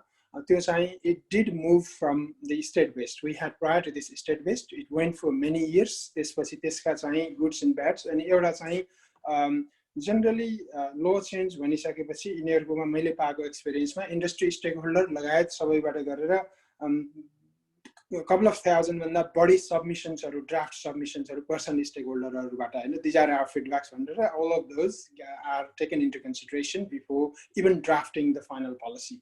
त्यो चाहिँ छ, त्यो सबै गरेर नेशनल रेकग्निसन सिस्टममा गएको हो. क्वालिटी कन्ट्रोलमा particularly हाम्रो भेट सेक्टरमा चाहिँ एस्क्वा भन्ने चाहिँ Australian skills end quality authority भन्ने, टर्सरी सेक्टरमा चाहिँ ब्याचलर मास्टर्समा चाहिँ प्राइभेट जुन नन युनिभर्सिटी सेक्टरलाई रेगुलेट गर्नेमा चाहिँ टेक्सा भन्ने छ, टर्सरी समथिङ भन्ने बडी. अनि त्यसमा particularly जानुको मेन रिजन के थियो भने inconsistency, how to measure between states. People get qualified in one state and move interstate, and how to measure भन्ने थियो. त्यसलाई चाहिँ एड्रेस गर्नलाई पर्टिकुलरली त्यो गरेको थियो. अर्को एउटा चाहिँ त्यही एउटा रोयल कमिसन बनाएको थियो ब्याक इन 2011 यस्ता खाले इश्युजहरुलाई चाहिँ एड्रेस गर्नलाई, र पार्ट अफ दैट अलोङ साइडमा चाहिँ national skills register USI unique student identifier system भनेर एकचोटी होल अफ अस्ट्रेलियामा कोही चाहिँ केही पनि सानो qualification micro skill macro skill जेमा पनि क्वालिफाई हुन्छ भने that person would get into that register, and then त्यो रजिस्टरमा चाहिँ it will stay there forever. The employers can check the integrity of it, and then institution to institution मा चाहिँ अब क्रेडिटहरु recognise गर्दा एडभान्स स्ट्यान्डिङहरुमा पनि मेजर गर्नको लागि it was identified as a valuable tool, and that's what we do have. And running business, we have that as part of our compliance, strict compliance requirement as well. अर्को यिनीहरुकोमा राम्रो पक्ष एउटा चाहिँ के छ भने क्लियर रेकग्निसन सिस्टम छ, qualification framework, Australian qualification framework भनेर भोकेशनल डोमेनमा AQF 1 2 3 4 5 6 सम्म छ. त्यसपछि चाहिँ 7 6 सम्म चाहिँ भोकेशनल भित्रै पर्छ, एडभान्स डिप्लोमा क्वालिफिकेसन सम्म जान्छ, 7 मा ब्याचलर डिग्री, अनि 8 पनि समहाउ भोकेशनल पनि जान्छ, ग्रेजुएट डिप्लोमा ग्रेजुएट सर्टिफिकेटहरु. त्यसपछि चाहिँ AQF 9 हरु master degree, master by research, PhDs हरु भयो. अनि त्यो फ्रेमवर्कले चाहिँ एकदमै इजी बनाएको छ. People that study in the vocational sector, moving from one to the other between education providers, institutes, or moving from them to the tertiary sector and going in bachelor degree, then how much credit that they would receive. If someone अघि कुरा भए जस्तै independent micro skillहरु, independent bespoke courseहरु, एउटा दुईटा unit आफुलाई चाहिएको स्किलमा पढ्यो भने पनि स्किल रजिस्टरमा रजिस्टर हुने भयो 10 वर्षपछि गएर चाहिँ बाँकी चाहिँ कुनै उसमा कम्प्लिट गर्छु भन्दा पनि एकदमै चाहिँ well systemised record keeping system भएको हुनाले द्याट डजन्ट गो वेस्टेड त्यो चाहिँ छ यहाँनिर अर्को एउटा चाहिँ राम्रो पक्ष स्किल्स अस्ट्रेलिया भन्ने एउटा बडी छ जस्तो हाम्रो सायद नेपालमा पनि त्यो प्लानिङ कमिसनको पार्ट अफ द यहाँ डाक्टर झा पनि हुनुहुन्छ पार्ट अफ द उसमा फङ्सन अपरेसन चिल्ड्रेन पढाएको छ होला त्यहाँनिर यहाँ चाहिँ स्ट्याच्युटरी चाहिँ बडी नै छ स्किल्स अस्ट्रेलिया त्यसको काम चाहिँ इन्डस्ट्रीसित लियाजन कन्सल्टेसन गरेर एनुअल रूपमा एक्चुअली बाई एनुअल चाहिँ त्यो एडभाइजरी चाहिँ गर्नुपर्छ उनीहरूले चाहिँ इन्डस्ट्री जस्तो च्याम्बर अफ कमर्सहरू बिजनेस सेक्टरहरूसित गरेर skills in gap skills in demand identify गरेर गभर्मेन्टलाई एडभाइस गर्ने त्यसको आधारमा गभर्मेन्टले चाहिँ त्यो अब कुन स्किलहरू जस्तै अब plumbers in high demand bricklayers in high demand whatever त्यो चाहिँ आइडेन्टिफाई गर्ने चलन छ त्यसलाई अलिकति इन्टेन्सिफाई अझै चाहिँ स्टेप अप गर्यो भने नेपालको केसमा पनि चाहिँ त्यो हुन्छ त्यसमा चाहिँ जस्तो अब स्टेटहरूले आफ्नो क्षेत्रबाट चाहिँ फेडरल गभर्मेन्टलाई एडभाइस गर्छ र फेडरलले चाहिँ त्यो लिस्ट बनाउने गर्छ so that these public end private providers can focus the focus area as well on training like which area and demand भन्नलाई चाहिँ एउटा nationally त्यो खालको database-ले identify गर्ने गर्छ that could be accommodated in case of Nepal as well अर्को RPL system Jun recognition of prior learning अब हाम्रो कसरी रिलेट हुन्छ भने अहिले यत्रो विधि मिडल इस्ट मलेसिया लगायत वर्कर्सहरू इन्टेन्सली जाने कन्ट्रीहरूबाट चाहिँ रिटर्नी मास ह्युज हुन्छ भन्ने हामीले एस्टिमेट गरेका छौँ नेपाल भित्रै पनि चाहिँ वर्षौं 20औं वर्ष कुनै सेक्टरमा काम गरे मान्छेको त्यो फर्मल क्वालिफिकेसन भए हुँदैन त्यसलाई चाहिँ सिटिबिटी सितको स्किल टेस्टिङ प्यानल हामीहरू त्यहाँ छँदाखेरि त्यो थियो त्यसले काम गर्थ्यो अहिले पनि गरिरहेछ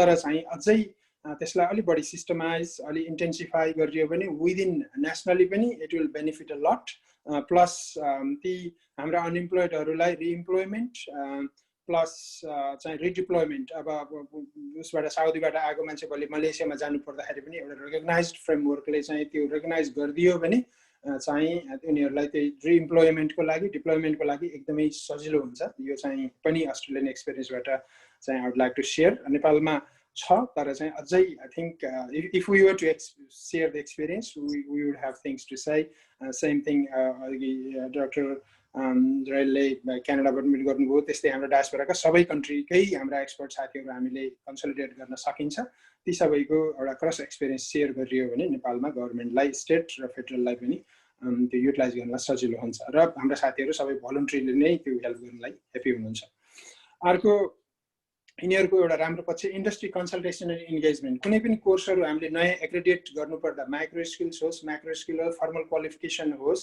सिरिज अफ कन्सल्टेसनमा हामी जानुपर्ने भन्ने म्यान्डेटरी रिक्वायरमेन्ट छ इन्डस्ट्रीले के भन्छ if I am developing a course such as certificate for in bricklaying then like my institution provider would be required to go and consult range of employers in different size shape form and then get their feedback and then show the course discuss that and then accommodate their feedback to make sure what my institution is going to teach is going to be current and relevant to the industry and the graduate outcome would be high employability would be high to part ma pani nepal ma chai I think we have some work to do things are happening tara more could be done अब 1 मिनेटमा भ्याइदिनु होला यहाँ हामीलाई हजुरहरुकै प्राविधिक क्षेत्रबाट फेरि ल म लामतिर गइन म र्याप अप गरे त्यसो भए यसलाई चाहिँ स्किप गर्नु पर्दाखेरि मैले चाहिँ भन्न चाहेको कुरो के भयो भने यो जुन हामीले डिस्कस यस्तो भ्यालुएबल कुराहरू जुन गरियो डिस्कसनमा आए अब यसलाई नेक्स्ट एक्सन आइटम के त भन्दाखेरि समराइज हामी गर्छौं यो जुन कन्फरेन्स आयोजकको तर्फबाट समराइज एउटा डिटेल्ड हाम्रा उहरु चाहिँ निस्किन्छन् कन्फरेन्स पेपरहरुको अनि अर्को चाहिँ एउटा लेमेन्स टर्मले लेमेन्सले जस्तै हामीसित भागा यहाँ पोलिसी मेकरहरु सबै चाहिँ हाइली इन्टेलेक्चुअल हुनुहुन्छ उहाँहरुलाई हैन तर कतिपय पोलिटिशियन उसमा चाहिँ लेमेन्स टर्ममा पनि बुझ्ने भयो भने त्यो सजिलो हुन्छ बिजनेस सेक्टर एन्टरप्रेन्योरल सेक्टरले पनि त्यो सजिलै बुझ्ने हुनाले त्यो पनि हामी गर्छौं प्रेजेन्ट गर्छौं र पर्टिकुलरली मैले हाम्रो डाक्टर झा डाक्टर पाठक हाम्रो डाक्टर युएनजी लगायतलाई मेरो चाहिँ के छ भने हामी एउटा ड्रिम चाहिँ मसँग मेरो पर्सनल ड्रिम पनि हो र हाम्रो डायस्पोराका धेरै साथीहरूले सेयर गर्ने ड्रिम एउटा कलेक्टिभ इन्भेस्टमेन्टको रूपमा हामी आउन चाहन्छौँ। त्यो जस्तो हाइड्रोमा हामीले गरेका छौँ होला, अर्कोमा गरेका छौँ होला, त्यस्तोमा चाहिँ जम्प इन गर्ने इन्भेस्टरहरू थुप्रै हुन्छन्। तर यो एजुकेसन बिजनेस इन्भेस्टमेन्ट भइकन पनि यसमा कर्पोरेट सोसल रेस्पोन्सिबिलिटिजहरू अरूको भन्दा अलिक फरक युनिक हुनाले यसमै प्यासन भएका साथीहरूको झुन्ड बनाएर हामी आउन चाहन्छौँ। त्यस्तोमा चाहिँ प्रदेश लेभलबाट होस् अथवा फेडरल लेभलबाट सर्टेन चाहिँ हामीले चाहिँ एउटा पिपिपीबाट पब्लिक गभर्मेन्टले हामीले योसम्म गर्छौँ, बाँकी तपाईँहरू गर्नुहोस्, हामी पनि स्टेक होल्डर रहन्छौँ। तपाईँहरूले पनि ठाउँ ठाउँको कन्ट्रीको सिटीको इन्स्टिट्युसनको कलेक्टिभ चाहिँ त्यो एक्सपिरियन्स लिएर आउनुहोस्, केही गरौँ भन्ने क्षेत्रमा हामीलाई इन्करेजमेन्ट त्यो खाले पाइयो भने त्यो मेरो पनि आफ्नो पर्सनल प्यासन सहितको ड्रिम र थुप्रै साथीहरू डायस्पोरामा चाहिँ सेयर गर्नुभएको ड्रिम छ। त्यो एक खालको फ्युचरमा लङ डिस्टेन्समा चाहिँ एनआरएन युनिभर्सिटी नै भनेर ओपन युनिभर्सिटी भनेर गरियो, अहिले सरकारलाई ह्यान्डओभर गरियो, सरकारले गरेको छ त्यो गर्दै जान्छ। तर एउटा फ्युचरमा NRN university in the interim at least NRN skills institute NRN academy टाइपको बाट चाहिँ त्यो ट्रान्जिसन गरौँ भन्ने छ। त्यसमा नेपालकै लोकल इन्भेस्टर, पब्लिक सेक्टर, नेपालको विभिन्न लेभलका गभर्मेन्ट र हामी एनआरएन तर्फबाट गरेर त्यसलाई एउटा अटोनोमस प्रफिटेबल भेन्चर गराउने। प्रफिटेबल भेन्चर भयो भने सस्टेनेबल हुन्छ। त्यो सस्टेनेबल भेन्चरबाट अभियसली त्यसमा स्कलरसिप कोटा राखेर विपन्न डिसएडभान्टेजलाई पनि हेल्प गर्न सकिन्छ। गभर्मेन्ट, सरकार, इकोनोमी, वाइडर पब्लिक सबैलाई हेल्प हुने कुरा हो। त्यो चाहिँ यहाँहरूले यसो राख्नु होला, बेला बखत अफलाइनमा कुरो गरौँला। र म डाक्टर गौलीजीलाई के भन्न चाहेँ भने एउटा चाहिँ यो ग्रुप क्रिएट गर्नुभयो भने, यो इन्ट्रेस्ट ग्रुप क्रिएट गर्नुभयो भने त्यसबाट यी डिस्कसनहरू पछि पनि लान सकिन्छ। त्यति भन्दै यो आयोजना गर्नुभयो, यहाँहरू आइदिनु भयो, यत्रो लामो टाइम दिनुभयो, कन्ट्रिब्युसन गर्नुभयो, यहाँहरूलाई हाम्रो ओभरअल एनआरएनए अर्गनाइजेसनको तर्फबाट र यो हाम्रो एसकेएनटिडी डिपार्टमेन्टको तर्फबाट म धेरै धन्यवाद दिन चाहन्छु। Thank you. Back to you. धन्यवाद उपाध्यक्षज्यू। असाध्यै सान्दर्भिक कुरा आएको छ र लुकिङ फरवर्ड हामीसँग चाहिँ नि आगामी कामहरूको एक्सन प्लान पनि आयो। वी विल डेफिनेटली कन्टिन्यू र ग्रुप हामीले बनाउनेछौँ। अब हामीसँग 5 मिनेट मात्र बाँकी भएको खबर आएको छ है। कति मिनेट बाँकी छ भन्नुभयो? 5 मिनेट जति मात्र बाँकी छ रहेछ। ए ल 5 मिनेटमा ओपनिङ सेरेमनी सुरु हुन्छ भन्ने कुरा आछ। अलिकता भए पनि हाम्रो माननीय एमपी डाक्टर पाठकबाट थोरै रिमार्क्स सुनौँ र अनि म्याडम चेयरबाट कन्क्लुड गरौँला। डाक्टर पाठक अनम्युट गर्नु होला। सुरु गरौँ। हजुर हजुर। नमस्कार। यो सेसनको चेयरपर्सन, सम्पूर्ण वक्ताज्यूहरू, यसमा सहभागी महानुभावहरूलाई मेरो हार्दिक नमस्कार छ। मैले नेपालीमै थोरै आफ्नो केही कुराहरू राखेँ। सर्वप्रथम एनआरएनएले अघिल्लो वर्षदेखि जुन खालको एउटा विश्व ज्ञान सम्मेलन गरेको छ त्यसमार्फत नेपालको विकासमा जुन योगदान पुर्याउने अभियान चलाएको छ त्यसप्रति म धेरै एनआरएनलाई धन्यवाद दिन चाहन्छु। आज विज्ञहरू एउटा महत्त्वपूर्ण विषयमा आफ्ना सुझावहरू धारणाहरू राख्नुभएको छ। नेपालमा दक्ष जनशक्ति उत्पादन गर्नका लागि कस्तो शैक्षिक प्रणाली चाहिन्छ, कसरी मानिसलाई रोजगारमा जोड्न सकिन्छ भन्ने खालको विषयवस्तु राख्नुभएको छ। अब समयलाई हेर्दा डिटेलमा जान चाहिँ सकिने स्थिति आएन। फेरि नेपालको विकासको लागि जुन चिन्तन बहसहरू भएका छन् देशभित्र देश बाहिरका विज्ञहरूलाई, त्यसलाई मैले सबै सकारात्मक रूपमा लिँदै एउटा अघि त्यहाँ एउटा कमेन्ट छ, खास गरिकन यो एजुकेसन एक्ट चाहिँ आएन भन्ने खालको कुरा छ। यो वास्तवमा हामीले धेरै पटक विषय उठान पनि गरेका छौँ र मलाई लाग्छ अबको हिन्दी अधिवेशनमा यो एजुकेसन एक्ट पनि आउनेछ। यो कोभिडको कारणले नेपालमा थुप्रै अवसरहरू सिर्जना भएको छ भन्ने लाग्छ, किनभने एउटा त एजुकेसनै अनलाइनबाटै जान सक्ने खालको स्थिति आयो। यसलाई पनि अब यहाँहरूले आगामी दिनमा बढाउनेछ अगाडि भन्ने लाग्छ। ठुला विश्वविद्यालयको अवधारणा पनि यहाँहरूले सुरु गर्यो। त्यसले अब यो प्राविधिक दक्ष जनशक्ति उत्पादन गर्ने एउटा अभियान पनि एनआरएनले सुरु गरोस्। त्यसमा नेपाल सरकार, हामी संसदमा खेल्नुपर्ने भूमिका चाहिँ खेल्नेछौँ।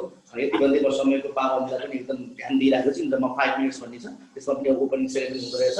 हाम्रो नेपालको सबभन्दा ठुलो विकासको चुनौती भनेको हामीसँग दक्ष जनशक्ति छैन। हाम्रो बुझाइ पनि कस्तो छ, दक्ष जनशक्ति भनेको डक्टर इन्जिनियर मात्र दक्ष हुने भन्ने खालको बुझाइ छ। हामीसँग कपाल काट्ने दक्ष जनशक्ति पनि नभएको, अहिले हामीले सडक बनाइरहेका छौँ, सडक निर्माण गर्ने दक्ष जनशक्ति पनि नभएको, अटो त्यो के भन्छ वर्कसपमा काम गर्ने दक्ष जनशक्ति नभएको, अहिले पनि हामीले बाहिरबाट ल्याएर काम गर्नुपर्ने स्थिति छ। सामान्य कुरामा एउटा आफ्नो निर्वाचन क्षेत्रको अनुभव तपाईँलाई राख्छु। अहिले हामीले विकास निर्माणका थुप्रै योजनाहरू अगाडि बढाएका छौँ, तर अनफर्चुनेटली हामीसँग त सडकमा काम गर्ने दक्ष जनशक्ति नभएर भारतबाट कहिले दक्ष मतलब त्यो बाटो पिच गर्ने जनशक्ति आएर यहाँ बाटो पिच गर्नलाई भन्ने कुरोको खालको अवस्था छ।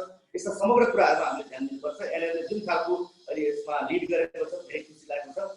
म आज एउटा मेम्बर अफ पार्लियामेन्ट एनआरएनको इस्युमा आफूले खेल्नुपर्ने भूमिका आगामी दिनमा खेल्नेछु। आज एउटा महत्त्वपूर्ण समयमा धेरै मानिसहरूका विचारहरू सुन्ने जुन अवसर दिनुभयो र आफ्नो केही कुरा राख्ने अवसर दिनुभयो, धेरै धेरै धन्यवाद छ।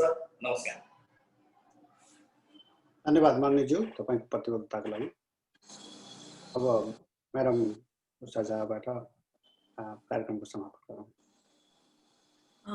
मैले चाहिँ धन्यवाद उत्तम सर र धन्यवाद उमाजी फर ग्रेट कोअर्डिनेसन र हामीलाई यो लास्ट अलमोस्ट 1.5 मन्थ्सबाटै हामी कोअर्डिनेट गरिरहेको थियौँ and it has been quite successful. त्यसले गर्दा तपाईँहरूलाई धेरै धेरै बधाई छ, किनभने यो well prepared, well organised, well presented तिनटै कुरा चाहिँ यहाँनिर भयो।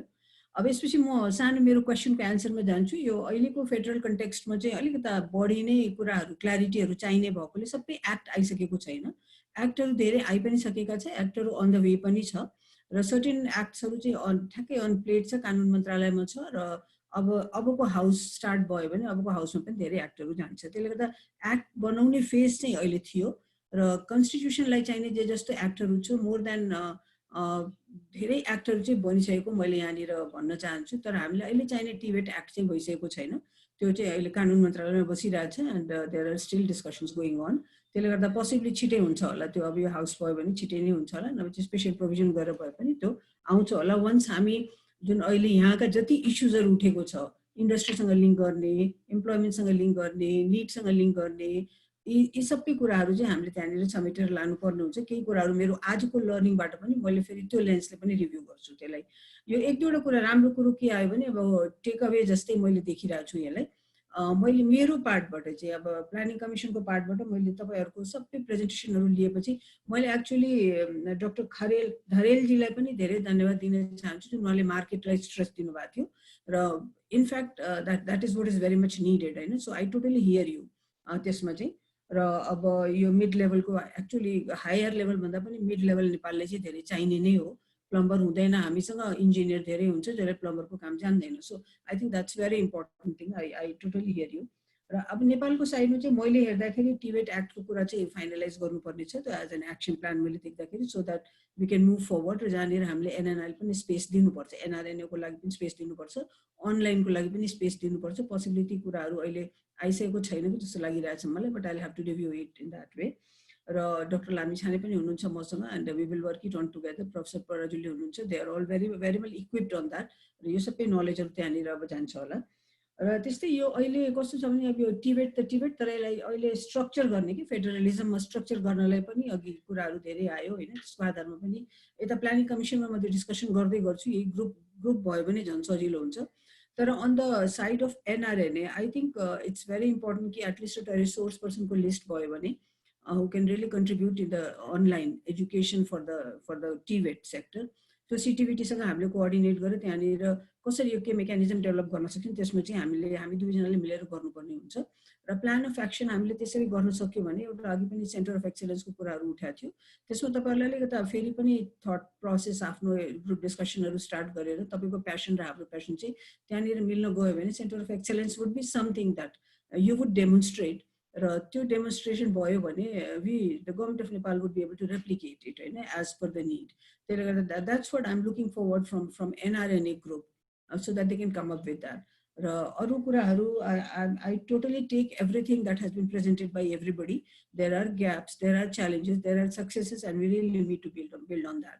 सो not as a member of planning commission, त्यो त आफ्नो ठाउँमा छँदैछ, but as a academician, as a researcher, as a development worker in Nepal, I am always with you all.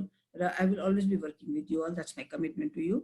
And I thank you very much on behalf of the National Planning Commission, once again, Government of Nepal, that you are really doing a great work, and this knowledge convention would be contributing a lot to the planning going on all around. Thank you very much. धन्यवाद।